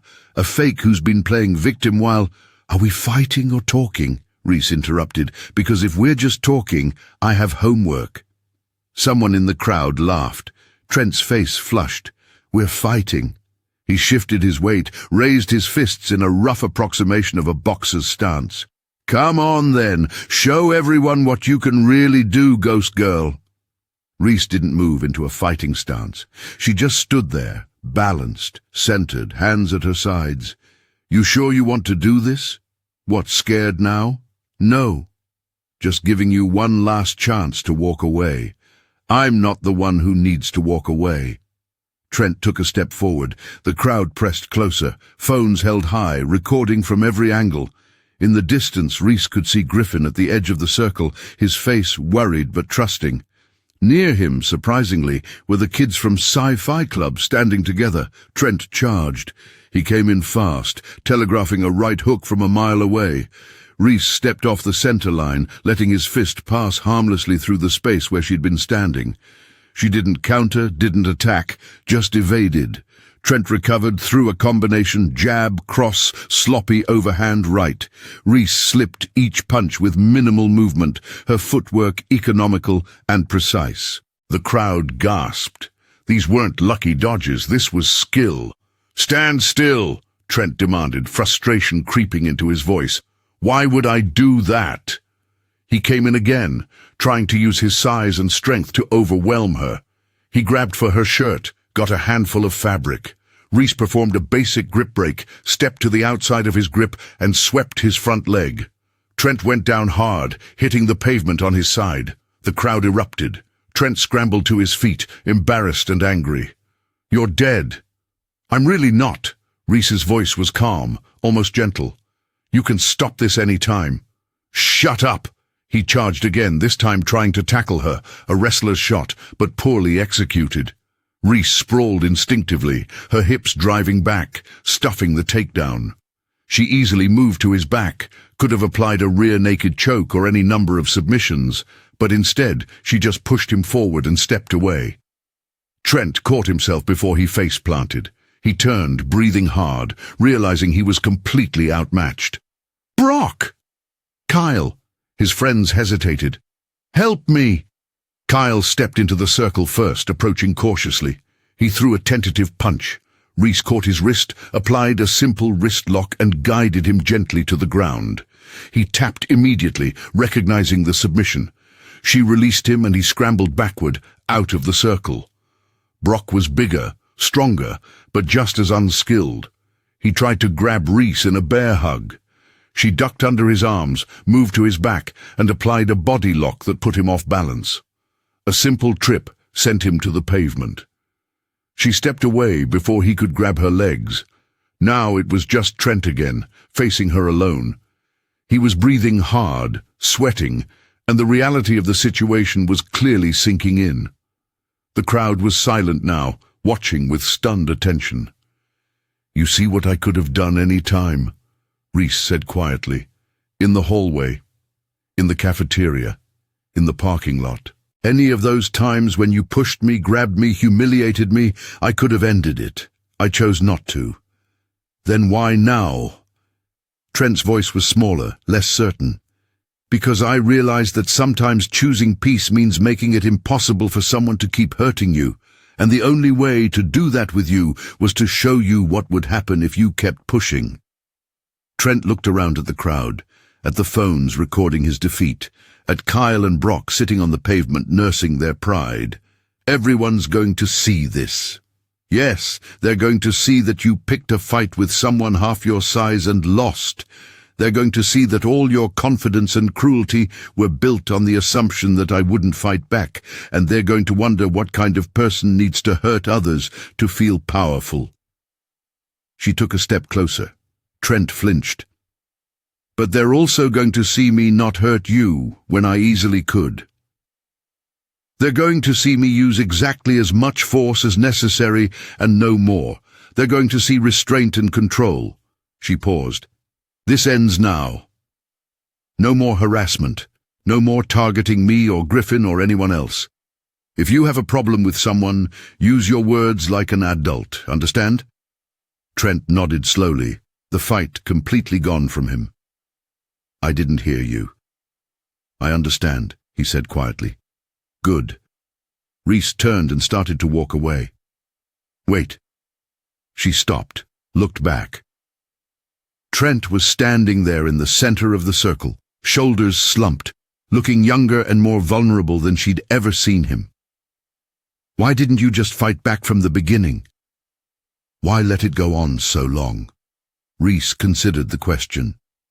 Because I promised my mother I'd try to be peaceful. And I wanted to honor that promise. But I realized, too late maybe, that sometimes keeping a promise to someone who's gone means understanding what they really wanted for you. My mum didn't want me to be helpless. She wanted me to be safe. She wanted me to have choices. Today I chose to be safe by showing you I'm not someone you can victimize. I never wanted to. Trent started, then stopped. No, that's a lie. I did want to make you feel small. I don't know why. You were new and quiet and different, and it felt like you were judging me or something. I wasn't. I know that now. He looked at the ground. For what it's worth, I'm sorry. For all of it. The crowd was absolutely silent, holding its collective breath.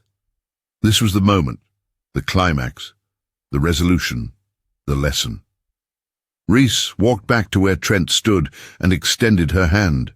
After a moment's hesitation, he took it.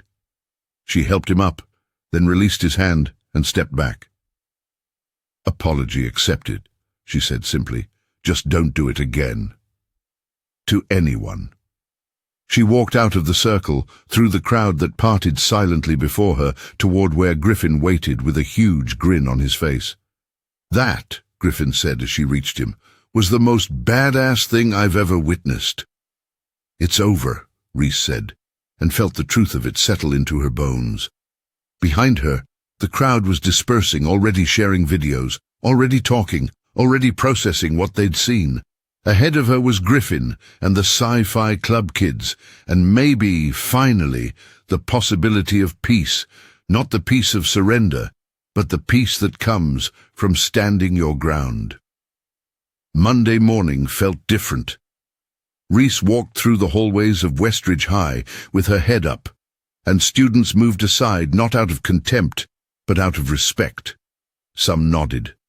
Some offered quiet haze. Some looked guilty. By lunchtime, the videos from Friday had gone viral, not just school-wide, but regionally. Bullied student fights back with incredible martial arts skills, read one tweet with thousands of likes. This is how you handle a bully, said another. The comments were overwhelmingly supportive, though some criticized her for using violence. Griffin found her at her locker. You're famous. I don't want to be famous. Too late. But hey, look on the bright side. The fame is for standing up for yourself, not for being victimized. That's an improvement. They walked to the cafeteria together. For the first time in weeks, Reese bought lunch and sat at a regular table. Griffin sat across from her, and within minutes several other students joined them, including Marcus from Sci-Fi Club and, surprisingly, Jenna, the girl who defended her in the hallway that first week. That was really brave what you did, Jenna said. I should have said something sooner. I'm sorry I didn't. It's okay. It's not, really. But I'm glad you're okay. Across the cafeteria, Trent sat with Brock and Kyle at their usual table. But the energy was different. They sat quietly, not holding court, not dominating the space. Other students gave them a wide berth, not out of admiration, but out of something closer to wariness or disapproval. Ashley and her cheerleader friends whispered among themselves, but didn't approach. The fake Instagram account had been taken down over the weekend, reported by enough people that the platform finally acted. After school, Principal Stevens called Reese and Trent into his office separately. First Trent, who emerged 20 minutes later looking chastened. Then Reese. I've reviewed the video evidence from Friday, Principal Stevens said, his expression unreadable. Multiple students forwarded recordings. While I can't condone fighting on school property, it appears you were acting in self-defense against multiple aggressors. Yes, sir. It also appears there's been an ongoing pattern of harassment that staff failed to adequately address. He removed his glasses, rubbed his eyes. For that, I apologize. We should have intervened sooner. Reese said nothing, waiting. Mr. Vaughan and his associates will be suspended for 3 days. They'll also be required to attend counseling sessions and complete a program on bullying and conflict resolution. As for you, he put his glasses back on, I'm not going to punish you for defending yourself, but I strongly encourage you to use school resources if you face any further issues. Will those resources actually help this time? Principal Stevens had the grace to look ashamed. Yes, I've spoken with the staff about being more proactive. This situation should never have escalated as far as it did. It was a non-answer dressed up as accountability, but Reese accepted it. She wasn't going to change the whole system. She just changed her own situation. That evening, Aunt Patricia made a special dinner, chicken parmesan, Reese's favorite. They ate together, really together, without the TV on or phones out. I saw the videos, Patricia said carefully. Everyone's been sharing them at the hospital. Oh. You looked not like you. Well, not like the you I've known since you moved here. You looked like someone who knew exactly what they were doing. I did know what I was doing. That was the problem. No, honey. That was the solution. Patricia reached across the table, took her hand. Your mother asked you to give up fighting because she was scared. She saw what it did to your father and couldn't imagine it being different for you. But you're not him. What you did on Friday, that wasn't about dominance or ego or violence. That was about dignity. Mum would have been disappointed. Maybe. Or maybe she would have understood that sometimes promises need to be reinterpreted as circumstances change. She wanted you to be safe and happy. Enduring abuse wasn't making you either of those things. Reese blinked back unexpected tears. I miss her. I know. I miss her too. Patricia squeezed her hand. But I think she'd be proud of the person you're becoming. Someone who tried peace first, who exhausted every peaceful option, and who only fought when absolutely necessary. That's wisdom, Reese. That's maturity. They finished dinner in companionable silence, and Reese felt something shift inside her, not guilt exactly released, but recontextualized. She'd honored the spirit of her mother's request, even if not the letter. She'd tried peace. She'd only fought when it became unavoidable, and she'd done it with restraint and control, never letting violence become who she was. The rest of week 5 passed quietly. Trent served his suspension. The social media attention gradually died down. School began to feel almost normal, or at least a new kind of normal, where Reese was known and respected rather than invisible and victimized. Griffin became her constant companion, and their friendship attracted others. Kids who'd been too scared to reach out before, outsiders who recognized kindred spirits. The sci-fi club doubled in size. Reese found herself at the center of a growing friend group, people who valued authenticity and kindness over popularity and cruelty. She still kept to herself somewhat, still preferred books to parties, still valued quiet over noise. But she was no longer invisible. She was just herself. Friday afternoon, 1 week after the confrontation, Reese was at her locker when Trent approached. Griffin immediately tensed beside her, but Reese touched his arm. It's okay. Trent stopped a respectful distance away. Can I talk to you? Just for a minute.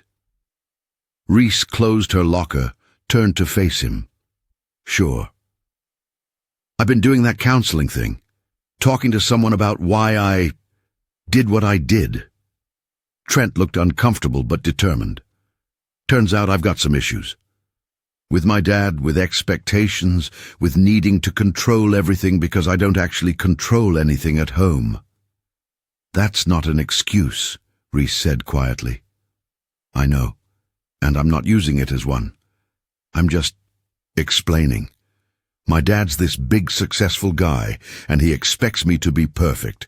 Perfect grades, perfect game stats, perfect social life. And when you showed up and just didn't care about any of that, didn't care about impressing anyone, it made me realize how much energy I waste trying to be what everyone expects.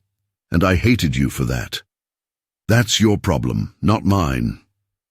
Yeah, I know that now. I'm working on it, on not projecting my stuff onto other people. He paused. I also wanted to say I've been talking to some of the other people I've been shitty to over the years, making amends, I guess. It's part of the program. That's good. Anyway, I just wanted you to know I'm trying. To be better, to not be who I was. Trent met her eyes. You could have really hurt me last week. Like, seriously hurt me. Everyone knows that now, but you didn't, and I don't understand why. Reese considered the question. Because hurting you wouldn't have solved anything. It would have just made me like you, someone who uses strength to dominate weaker people. I didn't want that. I just wanted you to stop. Well, I have. Stopped, I mean. And I'll keep stopping. No more bullying, no more targeting people, no more being that guy. He started to walk away, then turned back. For what it's worth, you're probably the bravest person I've ever met. Not because you can fight, though you really can, but because you tried everything else first. That's real strength. He walked away before Reese could respond. Griffin let out a low whistle. Character development, he said. Did not see that coming. People can change, Reese said, if they want to. You think he really will? I don't know, but I hope so.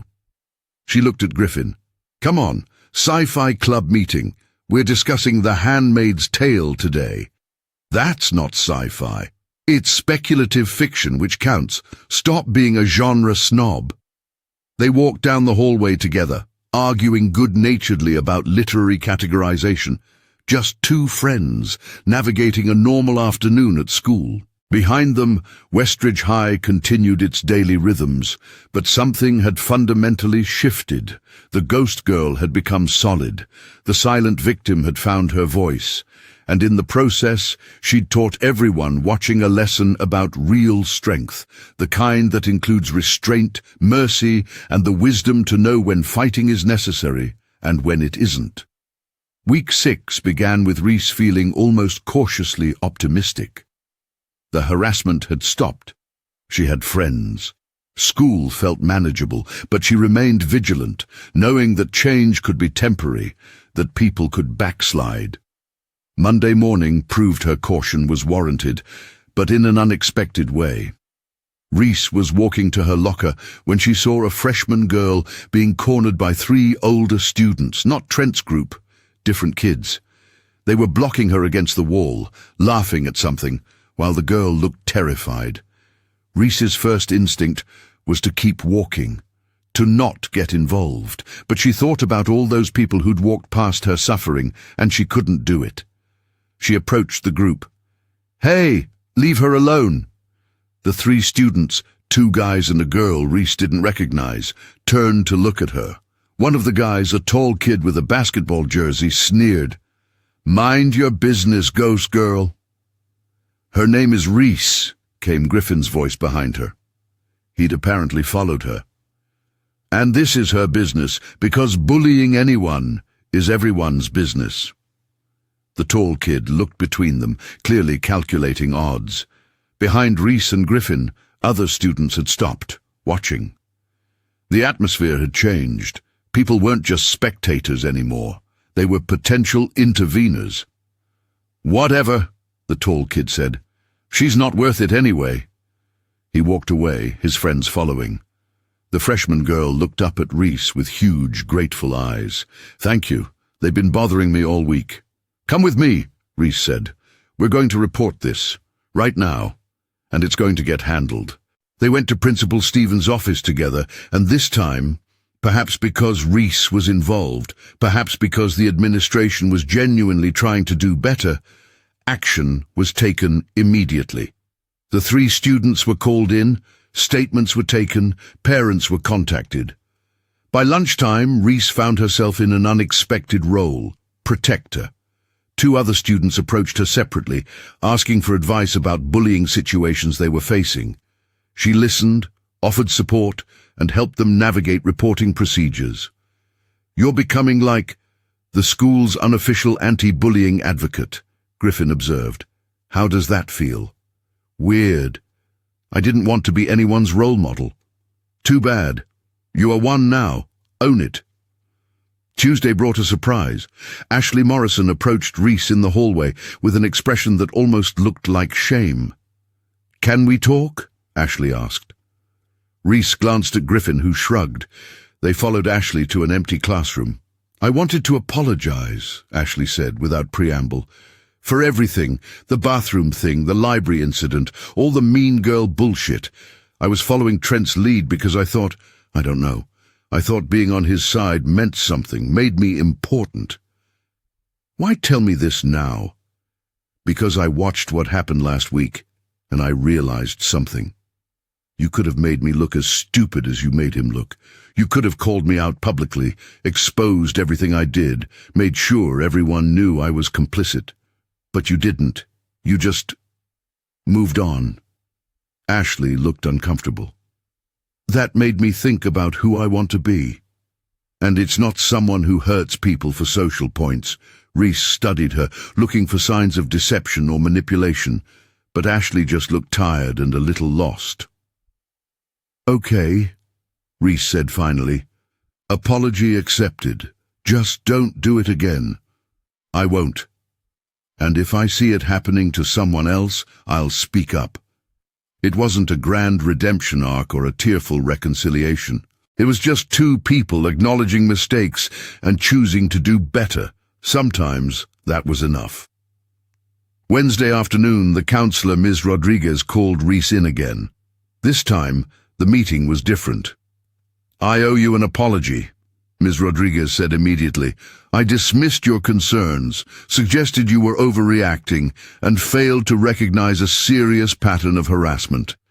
That was unprofessional and harmful, and I'm sorry." Reese hadn't expected this. "Okay.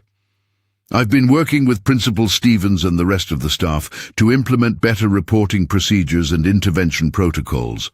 We're also bringing in outside training on recognizing and addressing bullying behavior." Ms. Rodriguez looked directly at Reese. "What happened to you should never have been allowed to escalate as far as it did. We failed you, and we're committed to doing better." "Why are you telling me this?" "Because you deserve to know that your experience is leading to actual change. And because I wanted to ask if you'd be willing to participate in a student advisory committee on school climate and safety." Reese considered. Part of her wanted nothing to do with school administration after how they'd let her down. But another part, the part that had intervened with that freshman girl, wanted to help ensure no one else went through what she had. "I'll think about it," she said. "That's all I ask." Thursday brought another unexpected development. Colleges started reaching out. Apparently the viral videos had caught the attention of martial arts programs and athletic departments across the region. Reese received emails from 3 schools asking about her competition background, her training history, her interest in joining their teams. She showed the emails to her aunt that evening. "What do you want to do?" Patricia asked. "I don't know. I stopped competing because Mom asked me to. But these are full scholarships. We can't afford college otherwise." "Your mother wanted you to be safe and happy.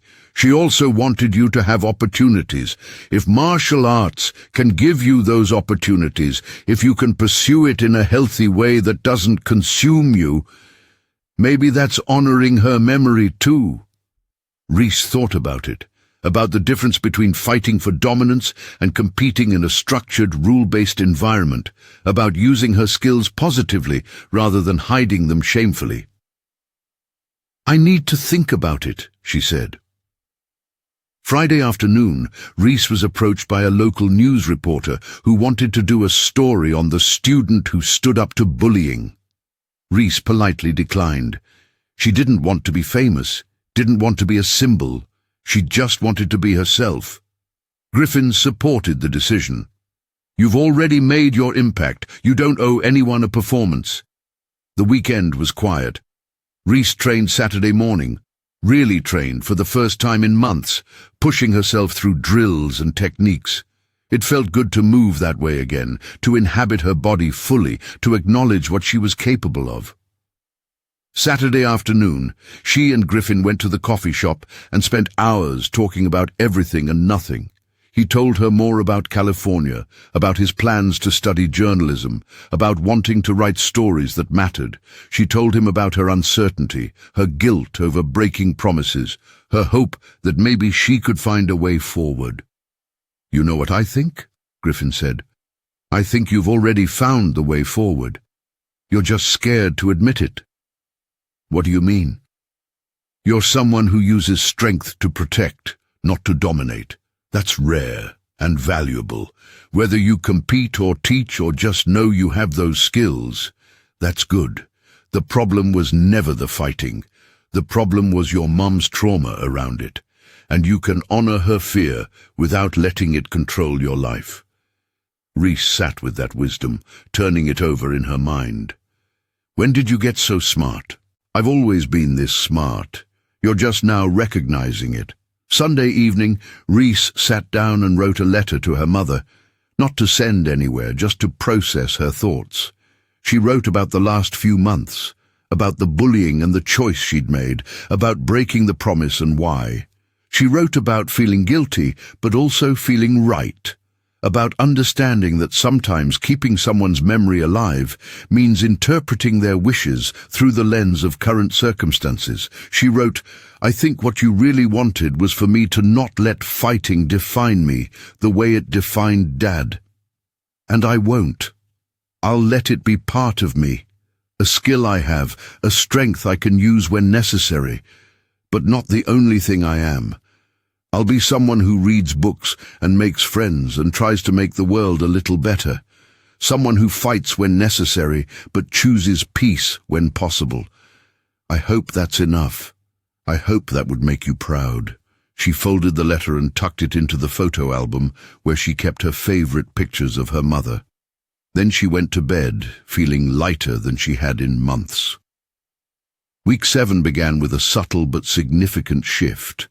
People started coming to Reese for help. Monday, a sophomore boy asked her advice about dealing with an aggressive teammate. Tuesday, a girl from her English class asked if she'd teach her some self-defense basics. Wednesday, the freshman from the previous week brought a friend who was also being harassed. "You're building a whole network of people who aren't going to tolerate bullying anymore," Griffin observed. "It's like a social movement." "It's not a movement. It's just people helping people. Movements start with people helping people." Thursday afternoon, something happened that brought everything full circle. Reese was in the library after school, working on homework, when Trent walked in. He looked around, spotted her, and approached hesitantly. "Can I ask you something?" he said. Reese gestured to the empty chair. Trent sat, looking uncomfortable. "How did you learn to fight like that?" "Training. 6 years of jiu-jitsu, boxing, Muay Thai." "Why'd you start?" Reese considered how much to share. "My dad was a fighter. Professional. My mom hated it, thought it destroyed him, but I was curious about that part of my heritage, started training when I was 12, found out I was good at it, and then you stopped. My mom got sick. Made me promise to give it up. She thought if I kept fighting, I'd end up like my dad, consumed by it, defined by it." Reese closed her textbook. "So I stopped, moved here, tried to have a normal life, buried that whole part of myself, until I pushed you too far." "Yeah." Trent was quiet for a moment. "I've been thinking a lot about what happened. About how you could have destroyed me, not just physically but socially, emotionally. You had every reason to humiliate me as badly as possible, but you didn't. You used exactly as much force as necessary and stopped. Because that's what control looks like. I didn't have control. I let my insecurities control me, let my fear of not being good enough drive me to hurt people so I could feel powerful. Trent met her eyes. You showed me what real power is. It's restraint. It's choosing not to hurt someone when you easily could. What are you going to do with that lesson? I don't know yet, but I'm figuring it out. He stood to leave, then paused. Thank you. For not destroying me when you could have, for giving me a chance to be better. After he left, Griffin appeared from the stacks where he'd apparently been studying. Did that really just happen? Did Trent Vaughan actually thank you? Apparently. I'm writing this down. For posterity, and because nobody will believe me otherwise. Friday brought the moment Reese had been putting off. She responded to one of the college emails. The school was in Pennsylvania, had a strong martial arts program with an emphasis on technical skill and sportsmanship, and offered a full scholarship, including room and board. I'm going to visit, she told her aunt that evening. See if it feels right. And if it does, then maybe I'll compete again. Not like Dad, not obsessively, not violently, but as an athlete. Someone who respects the art, respects opponents, and uses skill to succeed rather than to dominate. Patricia pulled her into a hug. That sounds perfect. That weekend, Reese went to the school in Pennsylvania. The campus was beautiful, the martial arts facilities were incredible, and the coach emphasized philosophy as much as technique. They talked about respect, discipline, control, and using martial arts as a tool for personal development rather than aggression. We build complete human beings here, the coach said.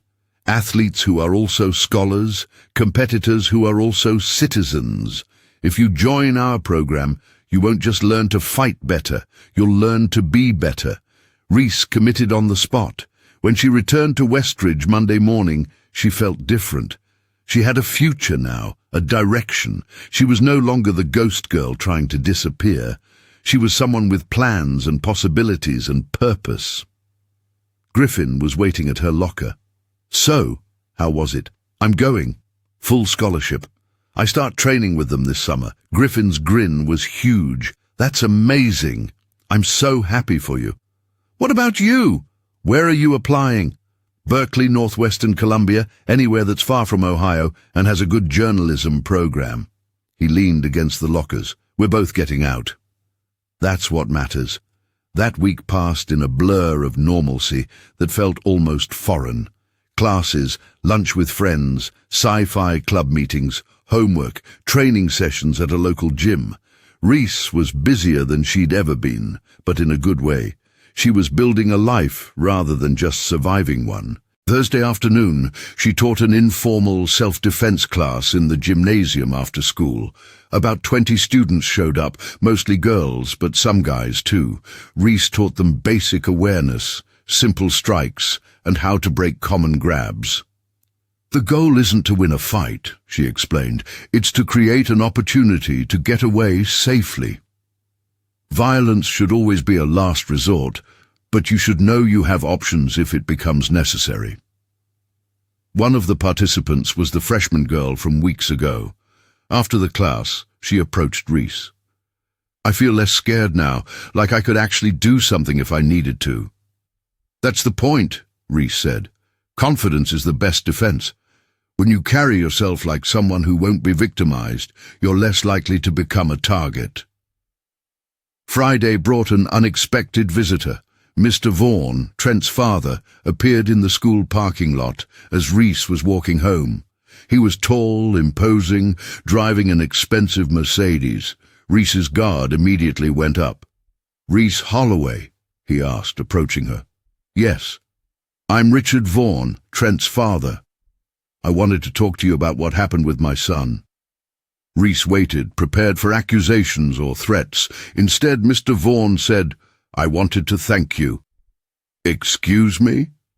"Trent's been different since that incident, more thoughtful, more self-aware, less of an entitled jackass, to be frank. He looked uncomfortable. I've put a lot of pressure on him over the years.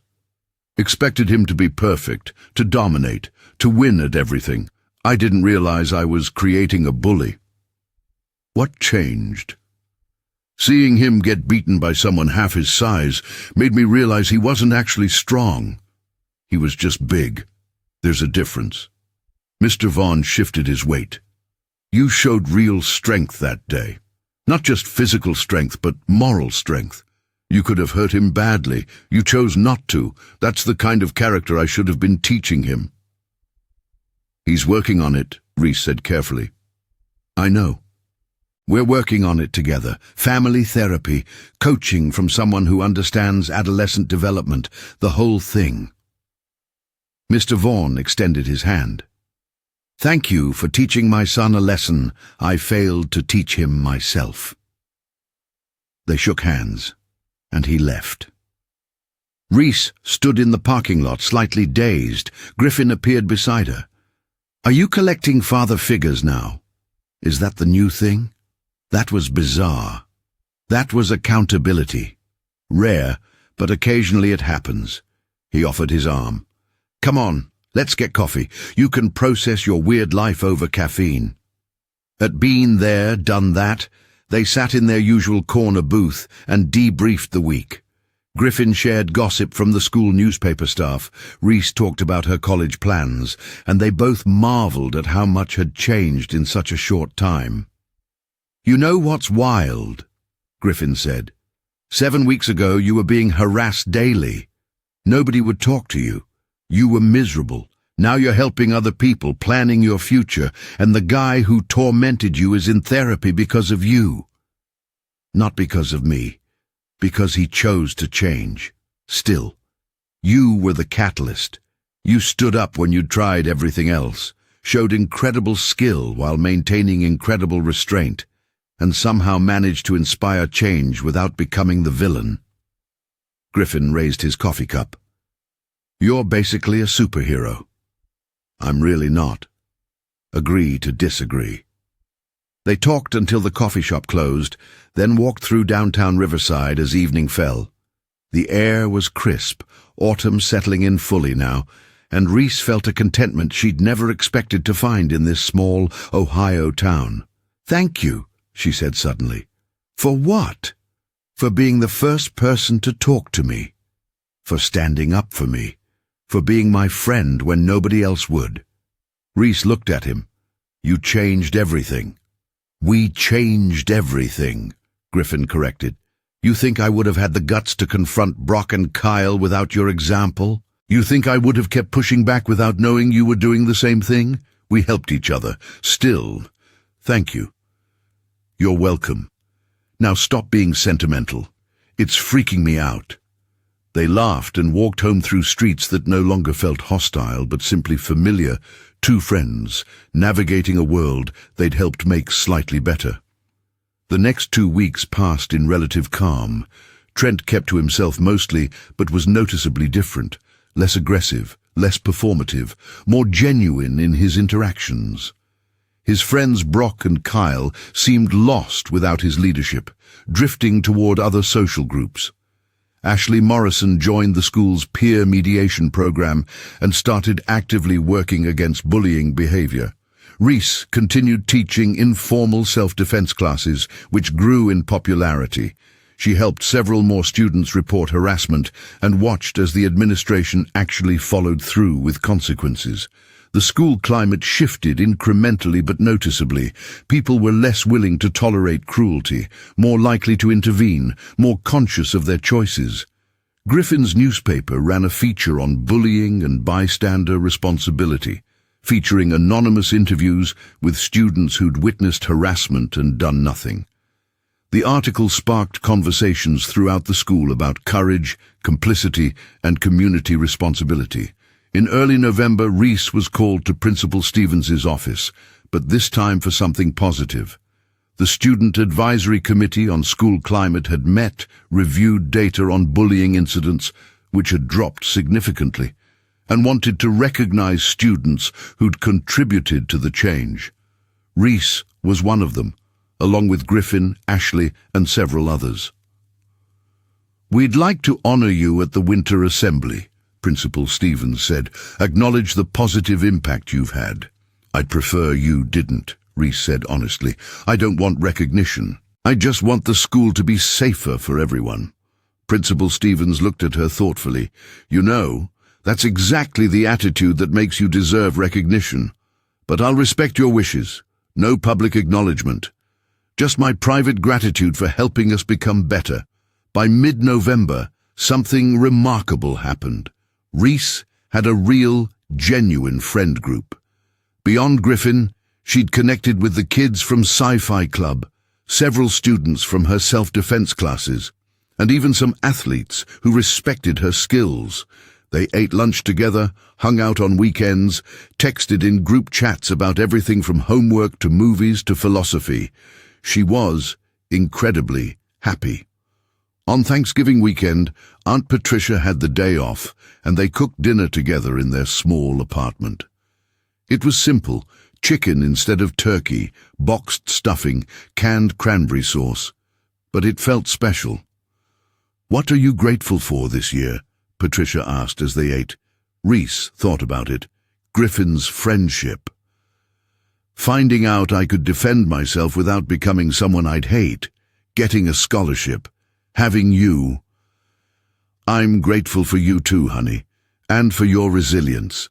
You've been through so much, and you keep choosing to be kind, even when it would be easier to be bitter. Mum taught me that, to be gentle when possible, but strong when necessary. She would be so proud of you." After dinner, Reese pulled out the letter she'd written to her mother and read it again. Then she wrote a new one. "Dear Mom, it's been 6 months since you died, and sometimes it still doesn't feel real. But I'm learning to live with your absence, to carry your memory without letting it define me. I broke my promise. I fought. But I did it in a way that I hope would make you proud, only when necessary, with complete control, showing mercy when I could have shown violence. I'm going to compete again, not like Dad. Not obsessively, not destructively, but as an athlete, a scholar, someone who respects the art and uses it to build rather than destroy. I have friends now, real ones, people who see me completely and choose to be around me anyway. I have plans for the future. I have hope. I wish you were here to see it, but I think somehow you know, I love you, I miss you. And I'm trying every day to be the person you raised me to be, someone who chooses kindness, who stands up for what's right, who uses strength to protect rather than dominate. Thank you for everything you gave me, including the courage to break a promise when keeping it would have meant losing myself. Your daughter, Reese." She folded the letter and added it to the album, then went to bed, feeling at peace. The semester continued its forward momentum. Finals approached, winter break loomed, and Reese maintained her new equilibrium. She studied hard, trained regularly, spent time with friends, and helped other students when they needed it. 2 weeks before winter break, something unexpected happened. Trent approached her during lunch. "Can we talk?" "Outside?" Reese glanced at Griffin, who nodded encouragement. She followed Trent out to the hallway. "I'm leaving Westridge," Trent said without preamble, "transferring to another school for the spring semester, somewhere I can start fresh without the reputation I built here. That's probably smart." "Yeah." Trent shifted uncomfortably. "Before I go, I wanted to tell you something. What you did for me, beating me, showing mercy, giving me a chance to change, that was the most important thing anyone's ever done for me. You saw potential in me to be better, even when I was actively being my worst. That's rare. Everyone deserves a chance to change. Not everyone takes it. I'm taking it. I'm going to be better. For real this time. He paused. I'll probably always remember you as the person who kicked my ass and then helped me up. That's the kind of person I want to be too. Good luck, Trent. You too, Reese, and thank you for everything. He walked away, and Reese watched him go, feeling a complicated mix of emotions. She'd never expected to impact Trent Vaughan's life positively. She'd just wanted him to stop hurting her. But somehow, in defending herself, she'd also given him something valuable, a mirror that showed him who he was and could be. That evening, she texted Griffin, Trent's transferring schools. His reply, end of an era. How do you feel about it? Weird, but mostly relieved, like the last piece of that chapter is closing. Good. Time for the next chapter. The one where we get out of Ohio and do amazing things. Can't wait. The last day before winter break arrived with grey skies and cold wind. Reese walked through Westridge High, remembering her first days here, terrified, grieving, determined to be invisible. She thought about Ghost Girl, that nickname that had been meant as mockery, but had actually been accurate. She had been a ghost, barely existing, trying not to be seen. Now, people greeted her in hallways. Teachers knew her name. She had friends waiting at her locker, plans for lunch, invitations to hang out over break. She was solid, real, present. At the final bell, Griffin met her at her locker. We made it. 1 semester down. 1 semester down. Want to celebrate? Coffee? Movie? Solemn reading of Victorian literature? Reese laughed. Coffee's good. They walked through the parking lot together, passing the spot where the confrontation had happened weeks ago. That space felt different now, just pavement, just a place, no longer charged with significance. You know what I realized? Griffin said as they reached the sidewalk. This whole thing, your whole story, it's not really about fighting, it's about finding your voice. What do you mean? You came here silent, invisible, trying not to exist. Slowly, you learned to speak up, to take up space, to defend yourself in every way, verbally, physically, emotionally. Fighting was just one method, but the real victory was refusing to stay silent and small. Reese thought about that as they walked. I think you're right. The physical fight was just a symbol of a bigger choice, to stop accepting mistreatment, to stop making myself small, to stop believing I had to endure abuse to keep a promise. Exactly. You found your voice, and now you're helping other people find theirs. We're helping people find their voices. True. Team effort. We're basically the dynamic duo of social justice. Griffin struck a dramatic superhero pose. Griffin and Reese, fighting evil, one bully at a time. That's terrible. You're right. We need a better tagline. I'll workshop it. They reached Been There, Done That and ordered their usual drinks.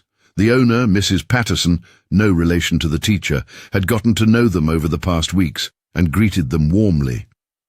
The usual corner booth is waiting, she said with a smile. They settled in, coffee warming their hands, and looked out at downtown Riverside. The town had seemed hostile and foreign when Reese first arrived. Now it just seemed like a place, not home exactly, but not enemy territory either. A stopping point on the way to somewhere else. Where do you think we'll be in 5 years? Griffin asked suddenly. College, training, competing maybe. But where? What will your life look like? Reese considered. I think I'll be someone who uses strength to help people. Maybe teaching, maybe competing, maybe something else.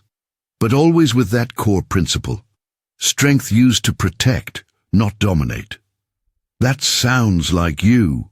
What about you? Investigative journalism, uncovering corruption, telling stories nobody wants told, afflicting the comfortable and comforting the afflicted. Griffin grinned. Basically the same thing you're doing, just with words instead of martial arts. We're going to change the world, or at least our small corners of it. They talked until the coffee shop closed, making grand plans and small observations, dreaming about futures while appreciating the present. When they finally left, the street lamps were glowing in the dark, and Riverside looked almost beautiful. Reese walked home alone, Griffin having gone the opposite direction, and let herself feel the full weight of what she'd accomplished. She'd survived. More than that, she'd transformed, fought back when necessary, showed mercy when possible, and somehow emerged stronger and kinder than she'd been before. Her mother had wanted her to have a normal life, but this life, with its struggles and triumphs, its pain and growth, its lessons learned the hard way, this was better than normal. This was real. That night, she added one final entry to her collection of letters to her mother. "Dear Mom, the first semester is over. I survived it. More than that, I grew through it. I learned that promises sometimes need to be broken to honor the spirit of what we promised. That peace isn't always possible, but mercy usually is. That strength used responsibly is better than strength hidden away. That fighting and violence aren't the same thing. That standing up for yourself doesn't mean becoming someone cruel. I have a future now. Friends, plans, hope." I think Dad's problem wasn't that he could fight. It was that he didn't know how to stop, didn't know how to be anything else. I won't make that mistake. I'll be someone who can fight when necessary, but prefers peace. Someone who has strength but uses it wisely. Thank you for trying to protect me from Dad's fate. But I'm not him, Mom. I'm yours too. I have his skills and your heart. That's a powerful combination. I'll make you proud. I promise. Love always, Reese. She folded the letter, added it to the album, and went to bed feeling ready for whatever came next. Winter break passed peacefully. Reese trained, read, spent time with Griffin, and prepared mentally for the spring semester. She exchanged emails with her future college coach, discussing training regimens and academic expectations. She helped her aunt around the apartment, cooked dinners, watched old movies. On Christmas, Patricia gave her a present: new training gear, high quality and expensive. "For your future," her aunt said, "your mother would want you to have the best." Reese gave her aunt a framed photo, one she'd found in her mother's things, showing Patricia and Sarah as young women, laughing at some long-forgotten joke. "For remembering," Reese said. They spent a quiet holiday together, honoring memory while celebrating present and future. When school resumed in January, Reese walked into Westridge High feeling fundamentally different from the girl who'd first arrived in August. She wasn't invisible. She wasn't a victim. She wasn't defined by what had been done to her, but by how she'd responded to it. The spring semester brought new challenges and opportunities. Reese took on a leadership role in the Student Advisory Committee, helping develop better bullying prevention programs. Her self-defense classes became an official after-school club, sanctioned and supported by the administration. She maintained her grades while intensifying her training, preparing for college-level competition. Griffin continued his journalistic crusades, eventually writing a long-form article about the school's transformation that got picked up by a regional newspaper. "Local students stand against bullying sparks, school-wide change," the headline read. Reese groaned when she saw it, but Griffin was unrepentant. "The story needed to be told," he insisted. "Not for you, for everyone else who needs to know that change is possible." By March, something remarkable had happened. Bullying incidents at Westridge High had dropped by 70%. Students were actively intervening when they saw harassment. Teachers were better trained to recognize warning signs. The administration was actually following through with consequences. "You started a revolution," Griffin said one afternoon in the library. "I just defended myself." "Yeah, but you did it in a way that inspired rather than intimidated. You showed that standing up doesn't mean becoming what you hate. That's revolutionary." In April, Reese competed in her first tournament since her mother's death, a regional Brazilian Jiu-Jitsu championship. She was rusty, hadn't competed in months, and faced opponents who'd been training steadily, but her fundamentals were solid, her understanding deep, and her mental game strong. She took third place in her division, which felt like a victory. "You're back," her coach said afterward. "Really back."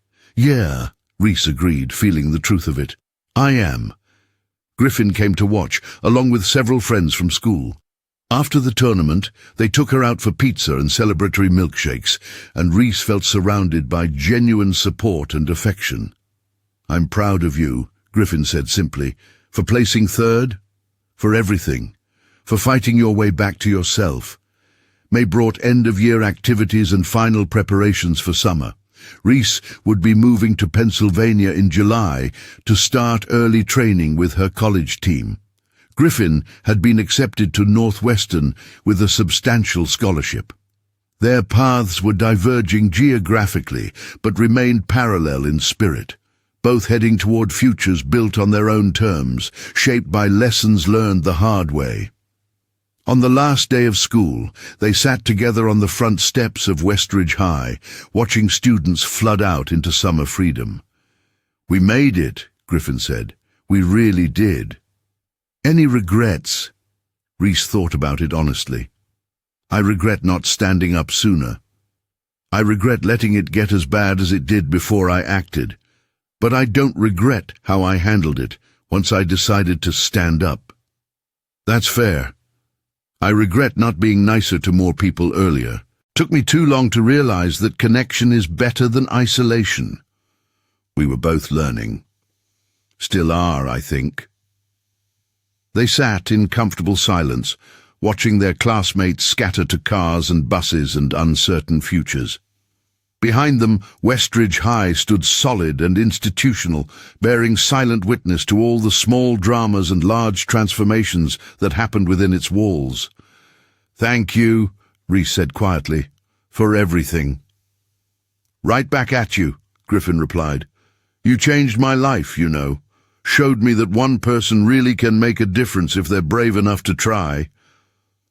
We changed each other's lives. That's friendship." "Yeah, it is." They stood eventually, shouldering backpacks, preparing to part ways. Griffin pulled her into a hug, brief but sincere. "Stay in touch," he said. "Text me about Pennsylvania. I'll tell you about Chicago. We'll visit during breaks. This doesn't end just because we're leaving Ohio." "Deal." "And Reese, keep being brave.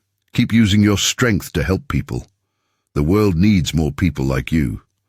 "Same to you. Keep telling stories that matter. Always."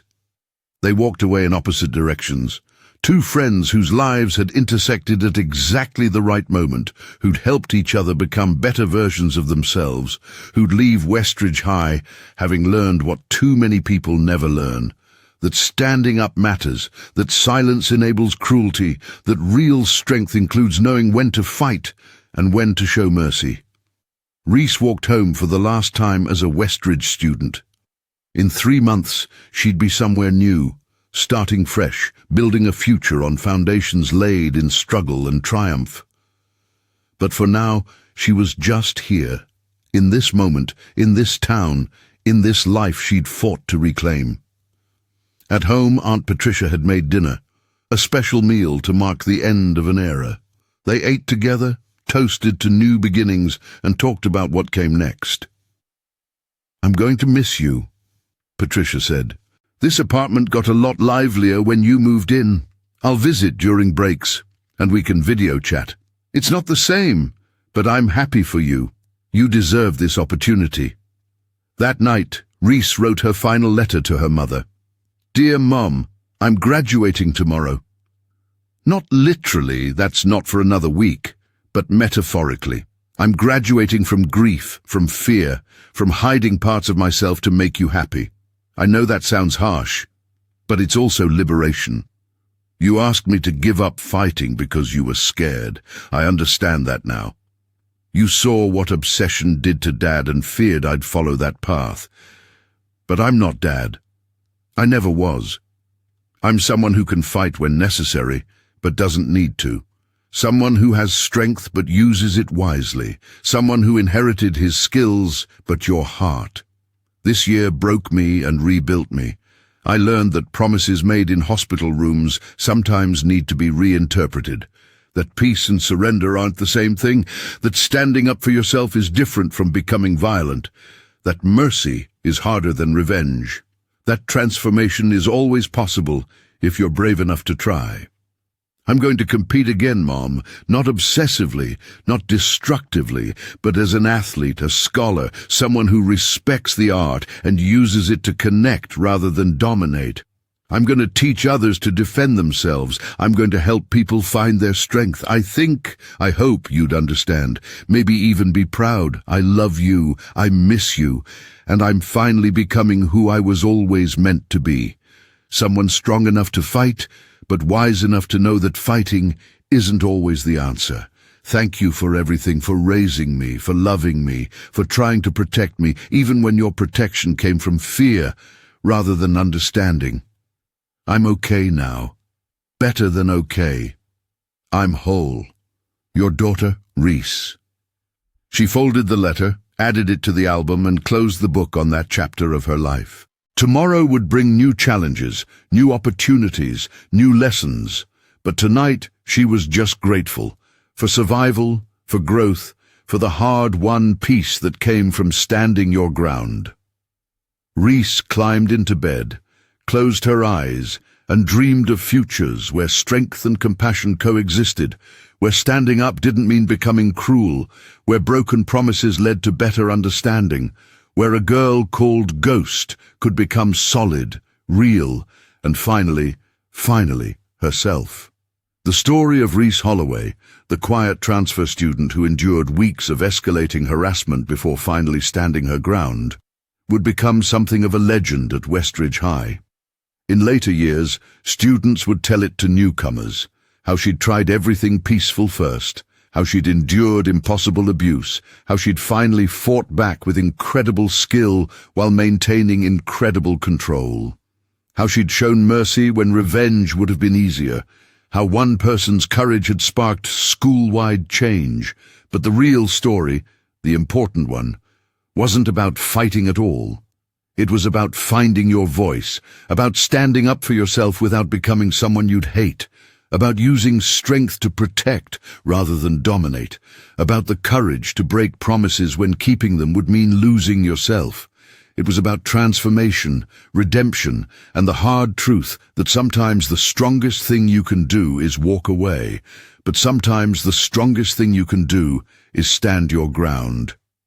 Reese Holloway learned both lessons, and in teaching them to others, through action, through example, through mercy, she became the hero of her own story, which is the only kind of hero that really matters.